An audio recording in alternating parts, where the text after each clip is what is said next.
Hello everyone, my name is Pratik Nayak and I welcome you all on the Let's Crack UPSC CSE, India's largest platform for UPSC civil service preparation. आप सबका स्वागत है।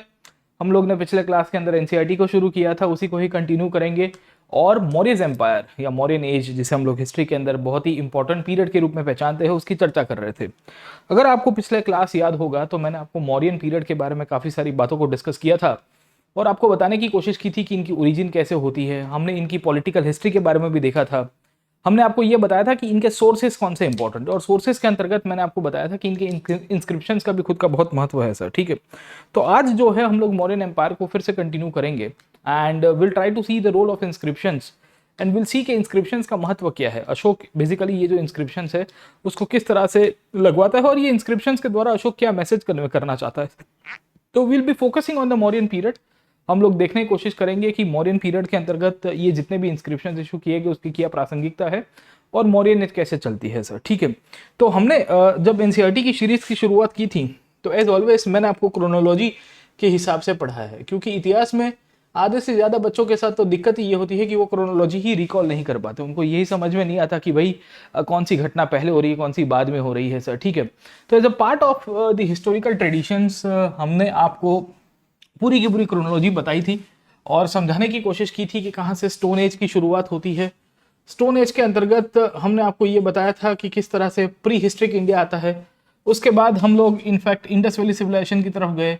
उसके बाद Vedic as की शुरुआत होगी and we had discuss the story of Vedic age as well sir. ठीक है, मतलब इसमें ब्रीफली डिस्कस किया था, एनसीईआरटी में ज़्यादा है नहीं।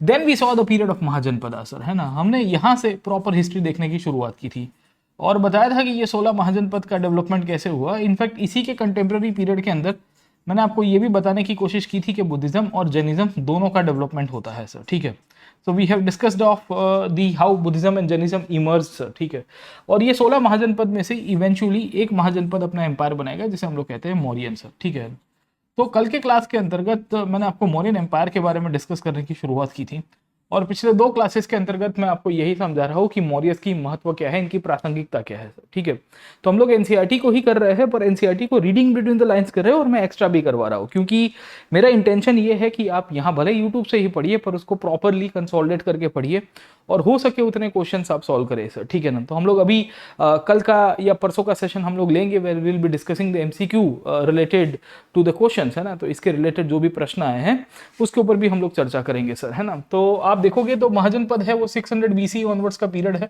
और मौर्यस जो है वो 325 बीसी के आसपास पावर के ऊपर आया सर। ठीक है, तो हम लोग ये डिस्कस किया था कल, इनकी पॉलिटिकल हिस्ट्री हमने चर्चा में ले ली थी सर। ठीक है, कल मैंने आपको इनफैक्ट इनके ओरिजिन के बारे में भी डिस्कस किया है, इनके सोर्सेज के बारे में भी बता दिया था और कल हमने बहुत ही इंपॉर्टेंट अशोक धम्म के बारे में डिस्कस किया था सर, है ना, कि अशोक राजा है उसके धम्म की नीति का क्या महत्व है and what is the relevance of the Ashoka's dhamma in the Mauryan administration sir. ठीक है, तो वो भी पॉइंट हमने इसके अंदर से डिस्कस करने की कोशिश की थी।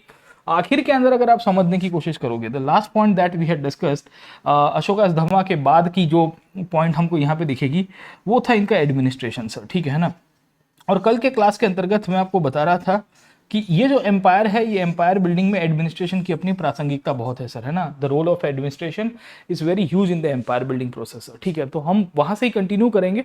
आज हम लोग अशोक के इंस्क्रिप्शंस के बारे में देखेंगे सर। ठीक है ना, so will be discussing about the role of inscriptions कि अशोक ने बहुत सारे रॉक इंस्क्रिप्शंस दिए हैं, उसको भी चर्चा में लेंगे और साथों साथ इनफैक्ट हम लोग डिस्कस करने की कोशिश करेंगे कि यहाँ पे किस प्रकार के और भी एडवांसमेंट होते हैं सर। ठीक है ना, तो एडमिनिस्ट्रेशन एंड इंस्क्रिप्शंस की पॉइंट है और लास्ट में हम लोग कंक्लूड करेंगे the significance of Mauryas and इनका डिक्लाइन कैसे हुआ। तो मोस्ट प्रोबब्ली आज हम लोग 1.5-2 घंटे के सेशन के अंदर पूरी तरह से कॉम्प्रिहेंसिव पिक्चर कवर करने की कोशिश करेंगे। Let's proceed towards Mauryas.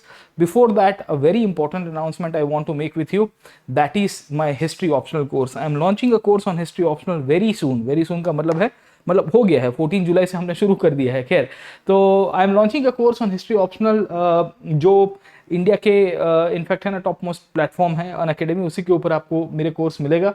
और ये कोर्स की खासियत ये है कि मैं डेली 2 आवर्स 8 to 10 AM सुबह मॉर्निंग में ये कोर्स को करा रहा हूँ सर। ठीक है ना, तो करीब 67 सेकेंड सेशन है इसके अंदर से। पेपर 1 पूरा का पूरा आपको यहाँ पे कवर करवा दिया जाएगा। I will be covering the whole of paper 1 in the 67 sessions and ये जो हिस्ट्री ऑप्शनल का पेपर 1 है इसमें आप एंशियंट और मिडिवल इंडिया के प्रति निश्चिंत हो जाओगे और उसके बाद पेपर 2 भी शुरू करेंगे सर, ठीक है। तो आप में से जितने भी स्टूडेंट्स जो लोग ने सब्सक्रिप्शन नहीं लिया है वो ले सकते हैं by using this discount code PN live. इससे आपको 10% एक्स्ट्रा डिस्काउंट मिलेगा। 21 जुलाई से GS का कोर्स भी शुरू हो रहा है, क्रैश कोर्स और मॉडर्न हिस्ट्री। ये जनरल स्टडीज का क्रैश कोर्स है, मैं बता देता हूँ सर, ठीक है। और एक और कॉम्प्रिहेंसिव कोर्स भी आएगा जनरल स्टडीज को लेके सर, है ना। तो मॉडर्न इंडिया को अगर आपको समझना है तो आप ये दोनों पीरियड के कोर्सेज को देख सकते हो। खैर, इसके सिवाय अनअकैडमी एक नई सीरीज लेके आ रही है, किताब series, where very good reference books, जो जनरली आप एजुकेशन के रूप में मतलब यूपीएससी की तैयारी में नहीं पढ़ पाते हो, पर वहाँ से अंडरस्टैंडिंग बहुत बनती है, वो आपको यहाँ पे अनअकैडमी के एजुकेटर्स के द्वारा सॉल्व कराई जाएगी सर, ठीक है ना। तो इट इज स्टार्टिंग फ्रॉम 17 जुलाई। तो इसको लेके आपको इन्फॉर्मेशन मिल जाएगी डिस्क्रिप्शन बॉक्स के अंतर्गत। बाकी हमारे सब्सक्रिप्शन अवेलेबल है, आज की तारीख के अंदर आप पकड़ने की कोशिश करोगे तो 35% डिस्काउंट अभी भी अवेलेबल है। You can use this discount code PN live for taking the subscription. अभी आप GS और ऑप्शनल दोनों का कंबाइंड सब्सक्रिप्शन लीजिए और साथ में आपको टेस्ट सीरीज इसके अंदर फ्री मिल जाएगी सर, है ना। ऑप्शनल की टेस्ट सीरीज फ्री मिलती है सर, है ना। जनरल स्टडीज की टेस्ट सीरीज फ्री मिलती है sir. So this is very important कि ऑप्शनल प्रिपरेशन को लेके जो टेस्ट सीरीज है वो पूरी की पूरी आपके यहाँ पे कवर करा दी जाएगी, है ना। तो 21 टेस्ट होंगे, 16 सेक्शनल टेस्ट है, 5 फुल लेंथ टेस्ट इसके अंदर से कवर कराए जा रहे हैं सर, ठीक है। सो ये अभी इसके अंदर पैकेज के अंदर कवरेज है, मतलब this is costing around 15,000 rupees, ये आपको ऐसे ही फ्री में दी जा रही है। तो GS ऑप्शनल दोनों का कंबाइंड सब्सक्रिप्शन लीजिए, टेस्ट सीरीज इसके अंदर से आपको मुहैया किया जाएगी। बाकी अनअकैडमी आपको प्रॉमिस करता है कि 2 साल या उससे ज़्यादा आप सब्सक्रिप्शन लोगे और प्रीलिम्स नहीं क्लियर कर पा रहे हो तो 1 साल का एक्सटेंशन भी आपको दे देंगे। अनअकैडमी के द्वारा आपको लॉन्ग टर्म वैलिडिटी दी जाती है। 1 साल के सब्सक्रिप्शन में आपको मेंस 2022 तक का पूरा कवरेज कराया जाएगा। मतलब आप आज लोगे 15 जुलाई से, तो 15 जुलाई अगले साल आपका सब्सक्रिप्शन खत्म नहीं होगा, और subscription will end in the mains 2022। से फॉर एग्जांपल हम लोग ले सकते हैं कि चलो अक्टूबर 2022 में आपका मेंस एग्जाम आया, तो 15 जुलाई से लेके 2022 के अक्टूबर तक आपका सब्सक्रिप्शन वैलिड रहेगा सर, ठीक है। इसमें आपकी टेस्ट सीरीज कवर होगी, GS की, ऑप्शनल की भी हो जाएगी, क्योंकि अभी GS ऑप्शनल दोनों की टेस्ट सीरीज हम लोग प्रोवाइड कर रहे हैं अनअकैडमी के प्लेटफॉर्म के द्वारा। आपको लोन फैसिलिटी अवेलेबल है, बुक सेट, बहुत ही फंटास्टिक बुक सेट अवेलेबल है, उसको आप पढ़ सकते हो बुक्स के द्वारा, उसके अंदर से भी आपका काफ़ी कवरेज हो जाएगा। बाकी सब्सक्रिप्शन 2 प्रकार है, आइकॉनिक एंड प्लस। आइकॉनिक में आपको यू विल सी कि एक मेंटर प्रोवाइड किया जाएगा। ये मेंटर आपको हेल्प करेंगे in your preparation and day to day आपकी जो भी क्वेरीज होगी सॉल्व करेंगे। टीचर के रूप में मैं आपके साथ कनेक्टेड रहूंगा। Always use this code PN live. आप प्लस सब्सक्रिप्शन लीजिए, आइकॉनिक लीजिए, मैं कहूँगा मिनिमम 1 साल का लीजिएगा, 2 साल 3 साल भी ले सकते हो if you are in the second year और थर्ड ईयर और first year of the college, है ना। तो अगर आप पहले साल से तैयारी कर रहे हो तो आई से कि you take long term subscription so that आपको कंसोल्टेशन करने में भी कोई दिक्कत नहीं होगी और अच्छी तरह से प्रिपेयर भी कर पाओगे। खैर, ऑप्शनल की अलग से सब्सक्रिप्शन अवेलेबल है, you can take it, and इसमें आप 10% डिस्काउंट कोड यूज करोगे तो 24,750 के अंदर पूरा ऑप्शनल हो जाएगा। मतलब खाली हिस्ट्री ऑप्शनल करना है या कोई भी ऑप्शनल करना है, यू कैन टेक इट, है ना। तो this is how we work. And 21 जुलाई से ही नई कोर्सेज शुरू हो रही, बैच कोर्स, जिसमें मैंने बताया क्रैश कोर्स के अंदर मैं मॉडर्न हिस्ट्री करा रहा हूँ, ये रहा सर, ठीक है ना। So you are most welcome to attend this course as well. अगर आप GS ऑप्शनल का दोनों का सब्सक्रिप्शन लो 21 के लिए दे रहे हो तो क्रैश कोर्स अटेंड करेगा, काफ़ी कॉम्प्रिहेंसिव कवरेज मिलेगा। बाकी टेस्ट सीरीज फ्री में अवेलेबल है, ये आप फ्री के अंदर देख सकते हो और अटेंड कर सकते हो। खाली आपको यही कोड यूज़ करना है PN live and you will be able to watch the test series, है ना। इसके साथ साथ आपको कॉम्बैट मिलता है every Sunday, 60 questions in I would say 60 minutes you are suppose to attend, and this is also very good platform, क्योंकि अगर आप इसमें अच्छा रैंक लेके आते हो तो अनअकैडमी आपको सब्सक्रिप्शन दे देता है सर, ठीक है। तो वो भी आपको फ्री में सब्सक्रिप्शन मिलता है स्कॉलरशिप के थ्रू सर, ठीक है।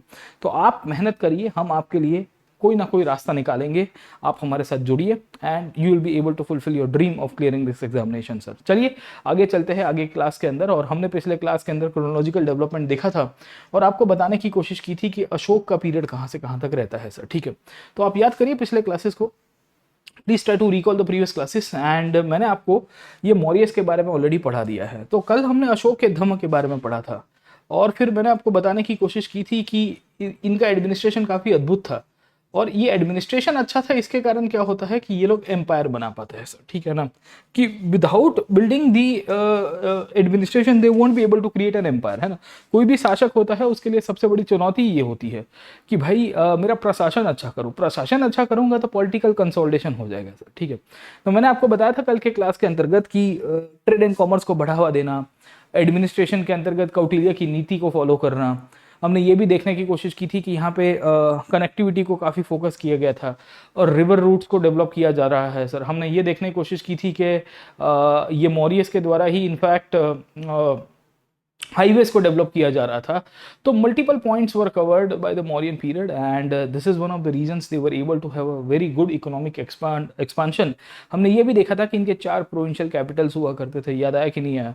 ये प्रोविंशियल कैपिटल्स के अंतर्गत तोशाली इन उड़ीसा, उसके साथ साथ हमने देखा Suvarnagiri in Karnataka, Ujjain in western India, मतलब अवंती स्टेट जो हुआ करता था, और Taxila in the north west part of the country, जहां से फॉरेन इन्वेडर्स को रोकने की भी कोशिश की गई थी इनके द्वारा सर। ठीक है, तो ऐसे बहुत सारे पॉइंट्स है, मल्टीपल पॉइंट्स जिसे हम लोग मौर्यस के साथ लिंकअप कर सकते हैं और इन्हीं के द्वारा इनके शासन को चलाया जा सकता है। खैर, अब आगे चलते हैं कि क्या एडमिनिस्ट्रेशन के अंतर्गत आपने काफ़ी सारा डेवलपमेंट किया, आपने ये ध्यान रखा कि भाई हम लोग एडमिनिस्ट्रेटिव कंट्रोल अच्छी तरह से करेंगे और साम्राज्य विस्तरण को हम लोग इनफैक्ट है ना अच्छी तरह से फाउंडेशन में डालेंगे सर। ठीक है, तो आगे देखते हैं कि एडमिनिस्ट्रेशन के अंतर्गत आर्मी का क्या रोल था सर। ठीक है, what was the role of army in the administration sir. अब आप समझने की कोशिश करिए सर। ठीक है, Mauryas were able to expand the empire because they had a huge I would say setup sir. ठीक है, ये एडमिनिस्ट्रेशन के अंतर्गत मैंने आपको पिछले क्लास के अंदर धम्म के बारे में भी बताया था सर। ठीक है ना, कि धम्म का भी उपयोग किया गया था एडमिनिस्ट्रेशन के अंतर्गत सर। ठीक है, जहां धम्म के ऑफिशियल्स को बोला जाता था कि आप जाइए और धम्म का प्रचार करिए सर, है ना, दैट इज नोन एज धम्म महामंतास। समझे आप लोग? ठीक है, तो ये जो धम्म महामंतास आपके हुआ करते थे, इनको भेज के यहाँ से पूरा का पूरा एडमिनिस्ट्रेटिव एक्सपेंशन होने की शुरुआत हुई। जब आर्मी की बात करेंगे तो हमको क्या पता चल रहा है, what do we see over here, Mauryas were one of the biggest army builders. ठीक है ना, तो मौर्यस की कहानी ये है कि इनके पास सेना काफ़ी बड़ी हुआ करती थी और इसके बारे में हमको कौटिल्य भी बताते हैं। इसके रिगार्डिंग जब हम लोग दूसरे हिस्ट्री की पर्सपेक्टिव को देखेंगे तो वी गेट मल्टीपल एविडेंसेस जहां मौर्यस के वहाँ पे बेसिस हमको मिलेगा सर। अब क्या क्या चीज़ें मिल रही है मौर्यन एम्पायर के अंतर्गत सर। ठीक है, एडमिनिस्ट्रेशन के अंतर्गत, तो मैंने आपको पिछले क्लास के अंदर बताया था कि मौर्यस में यूनिफॉर्म सिस्टम नहीं हुआ करती थी sir. There was no uniform administrative system sir. ठीक है, और मैंने बताया था कि इतनी सारी डाइवर्सिटी थी इनके यहाँ पे, तो यूनिफॉर्मिटी आने की शक्यता बहुत कम थी। तो मौर्यस के अंतर्गत हमने समझने की कोशिश की थी कि ये पूरा का पूरा जो मौर्यन एम्पायर है उसमें हमको 3-4 प्रोविंशियल सेंटर्स दिखेंगे सर। ठीक है ना, तो प्रोविंशियल सेंटर्स के अंतर्गत हमने तक्षशिला के बारे में बताया था, उज्जैन के बारे में बताया था, we had discussed about Suvarnagiri as well sir. ठीक है ना, and we had discussed about the Tosali as well sir, है ना। तो तोशाली जो आपको उड़ीसा के अंदर है उसके बारे में भी हमने चर्चा ले ली है सर। ठीक है, कल के क्लास के अंदर मैंने आपको रिवर रूट्स के बारे में बताया था और मैंने बताया था कि इन्होंने कनेक्टिविटी को बहुत फोकस किया है सर। ठीक है, अब आप समझने की कोशिश करिए, जब व्यापार बढ़ रहा है, जब पॉलिटिकल एक्सपांशन हो रहा है, तो देयर इज एवरी पॉसिबिलिटी कि रिवॉल्ट होने की शक्यता है। रिवॉल्ट को रोकने के लिए और इनफैक्ट आपके लॉ एंड ऑर्डर को मेंटेन करना भी बहुत बड़ा जरूरी है, तो ही आपका साम्राज्य चल पाएगा सर, है ना। एडमिनिस्ट्रेशन चलाना है तो कानून व्यवस्था जिसे हम लोग आज की तारीख में पहचानते हैं, that is very much necessary. Mauryas के वहाँ पे लॉ एंड ऑर्डर को लेके कौटिल्य बहुत इंटरेस्टिंगली हमको एनेक्डोट बताते हैं। कौटिल्य बताते हैं कि किस प्रकार की व्यवस्था होनी चाहिए और कैसे आपका व्यापार होना चाहिए, उसके बारे में एक अच्छी खासी हमको ब्रीफ अंडरस्टैंडिंग देंगे सर। ठीक है ना, so what is happening over here, we see that trade and commerce को बढ़ाया, ट्रेड एंड कॉमर्स से राज्य को इकोनॉमी आई। यहाँ पे इनके जो एरियाज थे, देवर ऑन द फर्टाइल एरिया, मैंने बताया था गंगा के किनारे इनके ज़्यादातर टाउन्स डेवलप हो रहे हैं, क्योंकि मगध वाला जो रीजन है, पाटलिपुत्र सर, ठीक है, तो पानी की कोई कमी नहीं है, इरिगेशन अच्छा फैसिलिटी अवेलेबल हो रहा है। खाली एक ही चीज़ था कि स्टेबिलिटी होनी चाहिए, कानून व्यवस्था होनी चाहिए सर। ठीक है, तो इन्होंने एक चीज़ का ध्यान रखा है कि जितना भी इनफैक्ट लॉ एंड ऑर्डर का प्रश्न है, प्रोटेक्शन का प्रश्न है, जो एक जगह से दूसरी जगह व्यापार कर रहे हैं सर, ठीक है, तो उसके लिए इन्होंने प्रोटेक्शन देने की कोशिश की है। तो इससे क्या होता है कि इकोनॉमिक डेवलपमेंट होता है। हमेशा एक चीज याद रखेगा सर, ठीक है, if you want economic development you need something called as political stability sir. ठीक है, and political stability can not be achieved if you have bad administration sir, है ना। क्योंकि जो राजकीय रूप से सत्ता चलाने की कोशिश कर रहे हैं उनको प्रशासन के ऊपर बहुत ध्यान करना पड़ेगा सर। ठीक है, आज की तारीख में भी even in the present day also you try to see the whole picture, है ना, आप पूरा मैक्रो पिक्चर देखने की कोशिश करिए। आज के शासकों को भी ये ध्यान रखना पड़ता है कि यार ब्यूरोक्रेसी जो है वो उनके पॉलिटिकल गोल्स, मतलब जो पब्लिक के लिए काम करना है डेवलपमेंट का, वो ब्यूरोक्रेसी से करवाना पड़ेगा। समझे कि नहीं समझे, है ना। क्योंकि आप पकड़ने की कोशिश करिए कि आप आईएएस ऑफिशियल बन गए हो, even after you becoming an IAS official आपके ऊपर कौन आएगा, सो you will find a political executive, क्योंकि आप तो ब्यूरोक्रेटिक एग्जीक्यूटिव के पास होंगे। You will B part of the great Indian bureaucracy, है ना। तो आपके ऊपर जो ऑफिशियल्स है या आपके ऊपर जो पॉलिटिकल मिनिस्टर बैठे हुए हैं सर, है ना, तो जो भी मिनिस्टर होंगे वो डिपार्टमेंट्स को टाइट रखेंगे सर, क्योंकि उनका जो गोल होता है वो है पब्लिक के साथ आउटरीच करना, और ब्यूरोक्रेसी हमेशा एक मीडियम के रूप में डेवलप होती है सर, ठीक है। एक पॉलिटिशियन अपना व्यू देगा, पॉलिटिशियन व्यू देगा कि मुझे यहाँ पे एक पोर्ट बनाना है सर, ठीक है, I want to make a port. तो it is always the role of administration कि वहाँ पे जमीन संपादन, लैंड एक्विजिशन का काम करे, वहाँ पे जो भी लीगल इश्यूज आ रहे हैं उसको सॉर्ट आउट करे, है ना। क्योंकि नेताजी तो खाली बताएंगे सर, है ना, तो रूलर का एक काम होता है कि वो विजन दिखाता है, उसका एग्जीक्यूशन का काम एडमिनिस्ट्रेशन को करना होता है। मॉरियस में ये चीज़ आपको बहुत प्रोमिनेंट दिखेगी कि भाई इनके यहाँ पे एडमिनिस्ट्रेशन में काफ़ी अच्छी सारी चीज़ें टाइट करके रखी गई थी सर, है ना। तो अशोक एडमिनिस्ट्रेशन को गाइड करता है, क्या कहता है अशोक सर? अशोक कहता है कि भाई आपको मेरा कहा मानना पड़ेगा सर, है ना, you are suppose to follow my dictates, and अगर आप ढंग का काम नहीं करोगे तो मैं उसके लिए रास्ता निकालूंगा। क्योंकि कौटिल्य ने भी इसके बारे में बताया था सर, है ना। कौटिल्य ने अर्थशास्त्र के अंतर्गत लिखा था कि इकोनॉमी और जो आपकी रेवेन्यू है वो स्टेबल रहनी चाहिए, तब जाके ही आपका विकास हो पाएगा, वरना नहीं हो पाएगा सर, ठीक है। तो ये प्रशासनिक रूप से इनका काफी था, और फिर व्यापार बढ़ाने की आवश्यकता है, क्योंकि इनके यहाँ पे जितने भी स्टेट फॉर्मेशन हुआ है, आप समझने की कोशिश करिए कि ये जो मैप दिया गया है, ये मैप के अंतर्गत अभी हम लोग मैपिंग करेंगे आज के क्लास के अंदर। तो इसमें आपके ज़्यादातर जो टाउन्स हैं वो बेसिकली यूं चलते थे सर, ठीक है। और कलिंग को एनेक्स करना उसके लिए बहुत ज़रूरी था, क्योंकि उसको पता है कि नीचे साउथ में जाने के लिए सबसे शॉर्टेस्ट रूट यही आता है। और इसके लिए फिर यहाँ पे उसने प्रोविंशियल सेंटर्स बनाए सर, है ना, उज्जैन के अंदर बनाया, तोशाली के अंदर बनाता है सर, ठीक है, नीचे सुवर्णगिरी में बनाएगा सर, है ना, यहाँ पे आप देखोगे तो तक्षशिला के अंदर बनाया जाता है। इन सब का बेसिस आप समझने की कोशिश करिए। और फिर यहाँ व्यापार को बढ़ाएगा उतना ही रेवेन्यू आएगा, पर व्यापार में अगर ट्रेड एंड कॉमर्स का इशू हो गया, लॉ एंड ऑर्डर का इशू हो गया, तो कोई व्यापारी आएगा ही नहीं सर, ठीक है। तो व्यापारी को बढ़ावा देने के लिए, व्यापार को बढ़ावा देने के लिए राजा के द्वारा बहुत सारे कार्य किए गए सर, ठीक है। तो इंटरेस्टिंगली क्या किया गया है यहाँ पे आप समझने की कोशिश करोगे कि आर्मी और लॉ एंड ऑर्डर का बहुत प्राधान्य है। So it is obvious that army was an important means for ensuring the latter. मतलब क्या है कि आर्म्ड फोर्सेस का आधार लेके एम्पायर को कंसोलिडेट किया जाना, ये सबसे इनके लिए बहुत ही मैं कहूँगा कि चैलेंजिंग भी था, और इनके लिए बहुत ही प्रोमिनेंट हुआ करता था सर, ठीक है। अब इनके आर्म्ड फोर्सेस के बारे में हमको कौन कौन जानकारी देता है, तो कौटिल्य ने जो किताब लिखी थी ना अर्थशास्त्र सर, ठीक है। सो इन द बुक अर्थशास्त्र Kautilya had categorically mentioned and highlighted कि आप यहाँ पे इनफैक्ट जो भी पूरी की पूरी सिस्टम को गवर्न कर रहे हो उसमें पुलिस और कानून व्यवस्था मजबूत होनी चाहिए, और आर्मी बहुत मजबूत होनी चाहिए सर। उसने तो स्पाइस तक की बात की थी, उसको पता है कि इतना बड़ा साम्राज्य चलाने के लिए हमको यहाँ पे कुछ कुछ लोगों को क्या कहते हैं कि स्पाई के रूप में अपॉइंट करना पड़ेगा सर, है ना। तो खुफिया जानकारी इकट्ठी करने के लिए जासूसी का काम, जिसे हम लोग आज की तारीख में पहचानते सर। सो मॉरियस की एक कंडीशन हम लोग कह सकते हैं, और एक कंडीशन मॉरियस में हम लोग मान सकते हैं कि यहाँ पे कानून व्यवस्था की बहुत इंटरेस्टिंगली बातें लिखी गई है। अब देखो कानून के ऊपर हमको कौन कौन जानकारी देता है, तो एक तो मेगास्थनीज हमको बताता है सर, ठीक है। तो Megasthenes mentions a committee with 6 सब कमिटीज, है ना, for coordinating military activity sir, है ना। वो बताता है कि यहाँ मॉरियस में सेना का अपना खुद का प्रासंगिकता था, अपना खुद का महत्व था, और 6 छोटे मोटे ऐसे ऑर्गेनाइजेशंस थे जो पूरी की पूरी सिस्टम को चलाते थे सर, ठीक है। तो मेगास्थनीज ने क्या किया है सर, ठीक है, उसने बताया है कि टोटल 6 अलग अलग कमिटीज थी जो आर्मी के और उसकी जो लॉ एंड ऑर्डर है उसको लेके अलग अलग काम करते थे। एक कमेटी नेवी का काम करती थी सर, ठीक है। उसका मतलब ये है कि यहाँ पे इनके पास नेवी की प्रेजेंस है, मतलब ये है कि शिप बिल्डिंग एक्टिविटी चलती है सर, ठीक है। एक चीज बता देता हूँ कि ship building activity was a state controlled activity under the Mauryan empire, क्योंकि मॉरियस को पता था कि भाई इनको व्यापार करना है, सुरक्षा रखनी है, नदी से आक्रमण करने ना आ जाए कोई, तो इसके लिए इन्होंने स्टेट कंट्रोल एक्टिविटी के रूप में उसको डेवलप किया सर, ठीक है। So they made sure that the ship building activity should be state control activity sir, ठीक है। The second manage transport and provisions, मतलब ये इनफैक्ट आपकी सप्लाई के लिए कमेटी बनाई गई है। The third was responsible for the foot soldiers, मतलब आप देखोगे तो आपकी इन्फेंट्री के लिए बोला गया है कि फुट सोल्जर्स का मतलब है इन्फेंट्री सर, ठीक है। The fourth one for the horses, आप देखोगे तो यहाँ कैवलरी की बात की गई है, क्योंकि घुड़सवार जो होते हैं वो अलग से सेना के अंदर एक एक टुकड़ी होती है। आपने देखा होगा कि कैवलरी का अलग से रेजिमेंट भी आपको एट टाइम्स दिख जाएगा।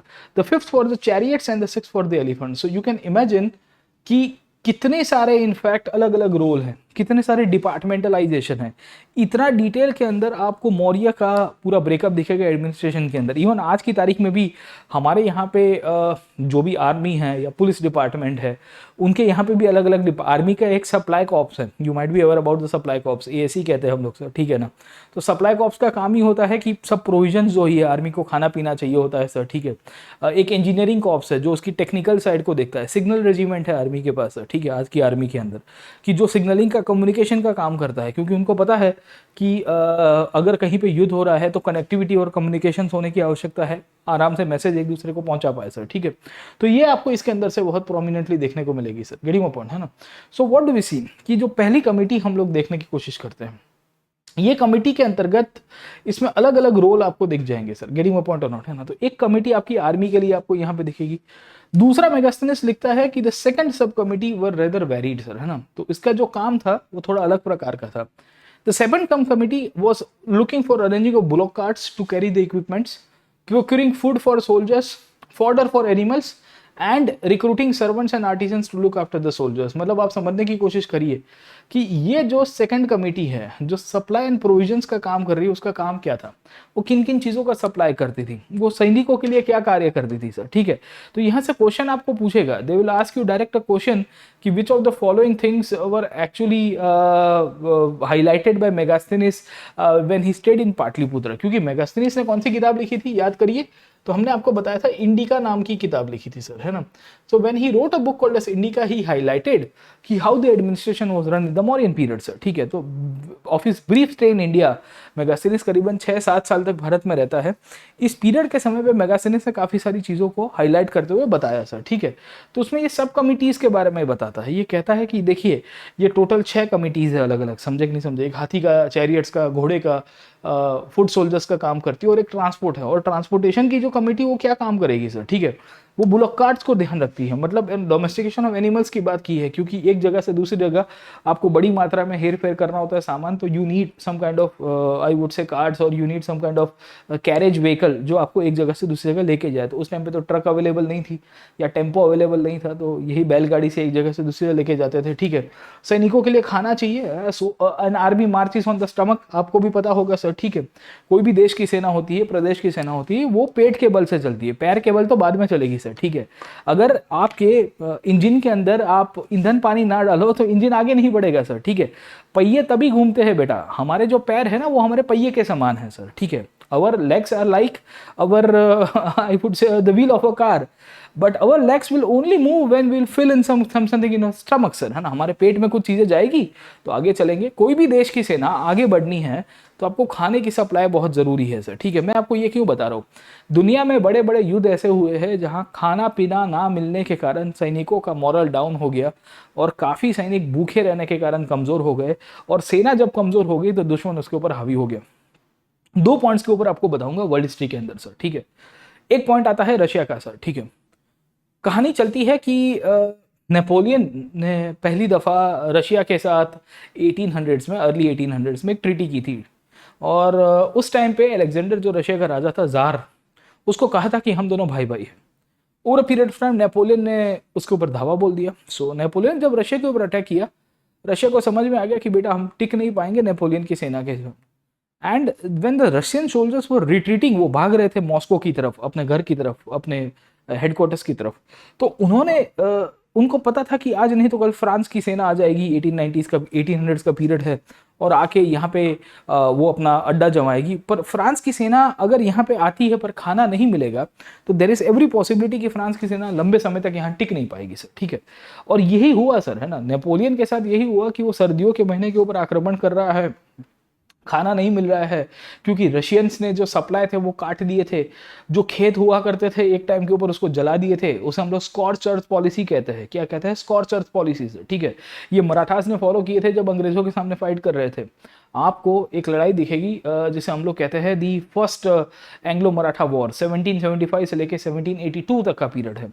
ये जो फर्स्ट एंग्लो मराठा वॉर हो रहा है उसमें ब्रिटिश और मराठास के बीच में खतरनाक संघर्ष हुआ, और मराठास को पता चल गया कि अगर अंग्रेजों को डिफीट करना है, उनको रोकना है, तो उनको खाना पीना सप्लाई रूट बंद करना पड़ेगा। और फिर सप्लाई रूट बंद होगा तो ऑटोमेटिकली आर्मी की जो जो स्पीड है, उसकी जो पेस है, वो ऑटोमेटिकली कम हो जाएगी सर, ठीक है। तो ये यहाँ पे हो रहा है, ये बहुत जगह पे हुआ। सेकेंड वर्ल्ड वॉर में हिटलर के साथ हुआ, रशियंस के ऊपर जब सेकेंड वर्ल्ड वॉर में अटैक किया गया 1941 के बाद, या 41 के ट्रांजिशन पीरियड के समय पे। पहले तो स्टालिन और हिटलर दोनों मित्र हुआ करते थे, they were friends, but over a period of time Hitler की जो एक्सपांशनिस्ट पॉलिसी थी वो स्टालिन को जला देती है, और रशियंस को पता चला कि भाई जर्मन आर्मी आ जाएगी, हम खत्म हो जाएंगे। जर्मन्स को कैसे रोका गया है? तो एक तो नेचर ने रोका, सर्दियों ने रोका, क्योंकि वहां रशिया के अंदर सर्दी थोड़ी ज्यादा पड़ जाती है। दूसरा, रशियंस जाते जाते सब कुछ जला के गए, तो खेत खलियान जो थे ना, जहां से खाना पीना मिल सकता था, घर जहां पे ये जर्मन आर्मी रुक सकती थी, रह सकती थी, स्टे कर सकती थी, उसको रशियंस खुद डिस्ट्रॉय करके गए। उनको पता है कि अगर सप्लाई नहीं मिलेगा तो सब कुछ खत्म होगा। अब उसके सामने आप देखिए, आज से 2500 साल पहले कौटिल्य ने ये चीज अर्थशास्त्र के अंदर प्रिस्क्राइब की थी और बताया था कि अगर भाई साहब सेना को डेवलप कर रहे हो, अगर ध्यान रख रहे हो कि अगर आपको आर्मी के अंतर्गत साम्राज्य एक्सपांशन करना है, तो उसके सप्लाई रूट को स्ट्रांग होना चाहिए। एक स्पेसिफिक कमिटी बनाना क्या दर्शाता है? What does this signify sir, है ना? When you make a specific committee for the army, और उसके अंदर भी छोटी छोटी 6 सब कमिटीज बनाते हो, जिसे हम लोग एक शाखा कमेटी के रूप में पहचानते हैं कि उसकी एक पेटा कमेटी, उसकी छोटी वर्जन है। और इसमें स्पेसिफिकली ध्यान रखा गया है कि आपको सैनिकों के लिए खाना, फॉर्डर देखना है एनिमल्स के लिए, क्योंकि घोड़े के लिए घास चारा भी चाहिए, आपको चना खिलाना पड़ेगा आपको सर, है ना, हाथी के लिए। और दूसरा क्या है कि सोल्जर्स का ध्यान रखना पड़ेगा, उनके लिए आर्टिजन्स हथियार बनाने के लिए चाहिए होंगे, उनके लिए कोई नौकर चाकर आपको चाहिए तो वो भी देने की आवश्यकता है। Everything was necessary. You can imagine कि कितनी कॉम्प्रीहेंसिवली समझने की कोशिश करिए कि मौर्यस का एडमिनिस्ट्रेशन चलता था, और यही आर्मी की मदद से ये लोग ने अपने एक्सपांशन को एक आयाम दिया सर, ठीक है। अशोक ने धम्म की पॉलिसी को अपनाया, पर उसने कभी भी अपनी आर्मी को डिसबैंड नहीं किया, याद रखिएगा सर, है ना। काफी लोगों को एक प्रश्न होता है कि सर अशोक ने धम्म का पॉलिसी को अपनाया तो उसने आर्मी के साथ क्या किया? तो आर्मी वैसी की वैसी रहती है सर, ठीक है। अशोक इनिशियली फाइट भी करता है ना, कलिंग के ऊपर आक्रमण किया था, मैंने आपको कल के क्लास के अंदर बताया था कि अशोक ने कलिंग के ऊपर आक्रमण किया, क्योंकि कलिंग उसके लिए बहुत जरूरी था स्ट्रेटेजिक लोकेशन के हिसाब से सर, ठीक है। तो ऐसे बहुत सारे पॉइंट्स है, ऐसे बहुत सारे मुद्दे हैं जिसके बेसिस के ऊपर हम लोग ये तो कह सकते हैं कि armed forces are very much necessary for the development and overall expansion जो आपको करना है अपनी एडमिनिस्ट्रेशन के तहत सर, ठीक है ना। तो पहला पॉइंट आपको समझ में आ रहा है, you are getting the first point, कि जिसके बेसिस के ऊपर मौर्यन एज और मौर्यन एम्पायर जो है वो मजबूत हुआ सर, ठीक है ना। तो एम्पायर बिल्डिंग के अंतर्गत हमेशा याद रखेगा कि आर्मी का रोल है। आर्मी में भी जो अलग अलग डिपार्टमेंट्स है, ये डिपार्टमेंट्स को मैनेज करने के लिए कमिटी सिस्टम को लागू करना, ये चीज़ इनफैक्ट मौर्यन एडमिनिस्ट्रेशन का मैं कहूँगा कि सबसे हाईएस्ट पॉइंट था सर, ठीक है। ये आज की तारीख में भी फॉलो की जाती है। Even the same kind of policies are followed in the present day. Army में अलग अलग डिपार्टमेंट होते हैं, अलग अलग उसको व्यवस्था कोऑर्डिनेट करने के लिए अलग अलग कमिटीज होती है। सरकार ऐसे तो चलती है यार, है ना। तो उस टाइम पे वेपन्स जो थे आपके पास, जो हथियार थे, वो पुराने थे। आज क्या है कि नए आ गए हैं, पर कंसेप्ट तो सेम ही रहा है ना। देखो, इतिहास हमेशा एक चीज़ में याद रखेगा सर, हिस्ट्री एक ऐसा विषय है जो आप ओवरऑल पिक्चर के हिसाब से देखोगे ना, when you see history in overall sense, तो आपको एक चीज पता चलेगी कि इतिहास में बहुत सारे कंसेप्ट आज की तारीख में भी फॉलो होते हैं, खाली उसका फैक्ट चेंज हो गया है, concept is still the same, है ना। इतिहास में ये स्कॉट्स अर्थ पॉलिसी में बता रहा था, तो मराठास ने यूज किया था सर, मराठास ने 1775 में यूज किया था when they were fighting against the east India company, है ना। फर्स्ट एंग्लो मराठा वॉर हुआ था। कभी आना हमारे कोर्सेज के अंदर तो मैं आपको बताऊंगा कि जो एंग्लो मराठा वॉर है उसमें अंग्रेजों की स्कॉट्स अर्थ पॉलिसी, मराठास की स्कॉट्स अर्थ पॉलिसी उनको कैसे मदद करती है इन द एक्सपांशन सर, ठीक है ना। तो खैर देयर आर मल्टीपल पॉइंट्स, बहुत सारे पॉइंट्स आपको इसके अंदर से दिखेंगे, बहुत सारे हम लोग को इसके अंदर के पॉजिटिव्स और नेगेटिव्स भी दिख जाते हैं, पर आपको ये पिक्चर क्लियर हो जाना चाहिए कि इनका क्या महत्व है, इनकी क्या प्रासंगिकता है, इनका क्या सिग्निफिकेंस है सर। खैर, तो एक पॉइंट आपको समझा कि आर्मी का क्या इंपॉर्टेंस है, और विदाउट आर्मी एम्पायर नहीं बन पाता सर, ठीक है। तो ये आर्मी का रोल आपको पूछ सकता है, स्पेसिफिक क्वेश्चन आपको पूछ सकता है कि इसकी इंपॉर्टेंस बताइए और इनकी प्रासंगिकता के अंतर्गत क्या क्या चीज़ों का निर्माण हुआ, कैसे चीज़ें चलती है, उसको भी हाईलाइट करवाने की कोशिश करिए। खैर है, तो लेट मी कम बैक, हम लोग डिस्कस कर रहे थे इसके बारे में अंतर सर, ठीक है। तो एक आर्मी की बात आपको दिखेगी, दूसरा, एम्पायर बिल्डिंग को टुगेदर रखने के पीछे अशोक ने अपने धम्म को प्रोपोगेट किया सर, ठीक है ना। तो धम्म मैंने आपको बताया था कि ये क्या था, it was more of a code of conduct जो अशोक उस टाइम पे यूनिवर्सली एप्लीकेबल कराने की कोशिश करता है सर, ठीक है ना। तो अशोक कहता है कि भाई देखिए इसके जो प्रिंसिपल्स है वो बहुत ही कॉमन है सर, ठीक है। मैंने बताया ना, माता पिता की सेवा करना है, या आप देखोगे तो सर्वेंट्स के साथ अच्छा ट्रीटमेंट करना है, स्लेव के साथ अच्छा ट्रीटमेंट करना है, एनिमल सेक्रीफाइसेस नहीं कर रहे हैं, या आप पकड़ने की कोशिश करोगे तो जो एक्सपेंसेस है शादी ब्याह में आप खोटा खर्चा कर देते हो वो नहीं करना है, respecting others view and religion and tolerance, ultimately तो क्या है, टॉलरेंस और फ्रेटर्निटी, भाईचारा रखना है, ये सब चीज़ें उसने बताई थी सर, ठीक है। तो अशोक के धम्म और उसकी जो एडमिनिस्ट्रेशन थी, इन सब के बदौलत the Mauryan empire was able to survive, the Mauryan empire was able to flourish and the Mauryan empire was able to expand. समझे कि नहीं समझे, है ना।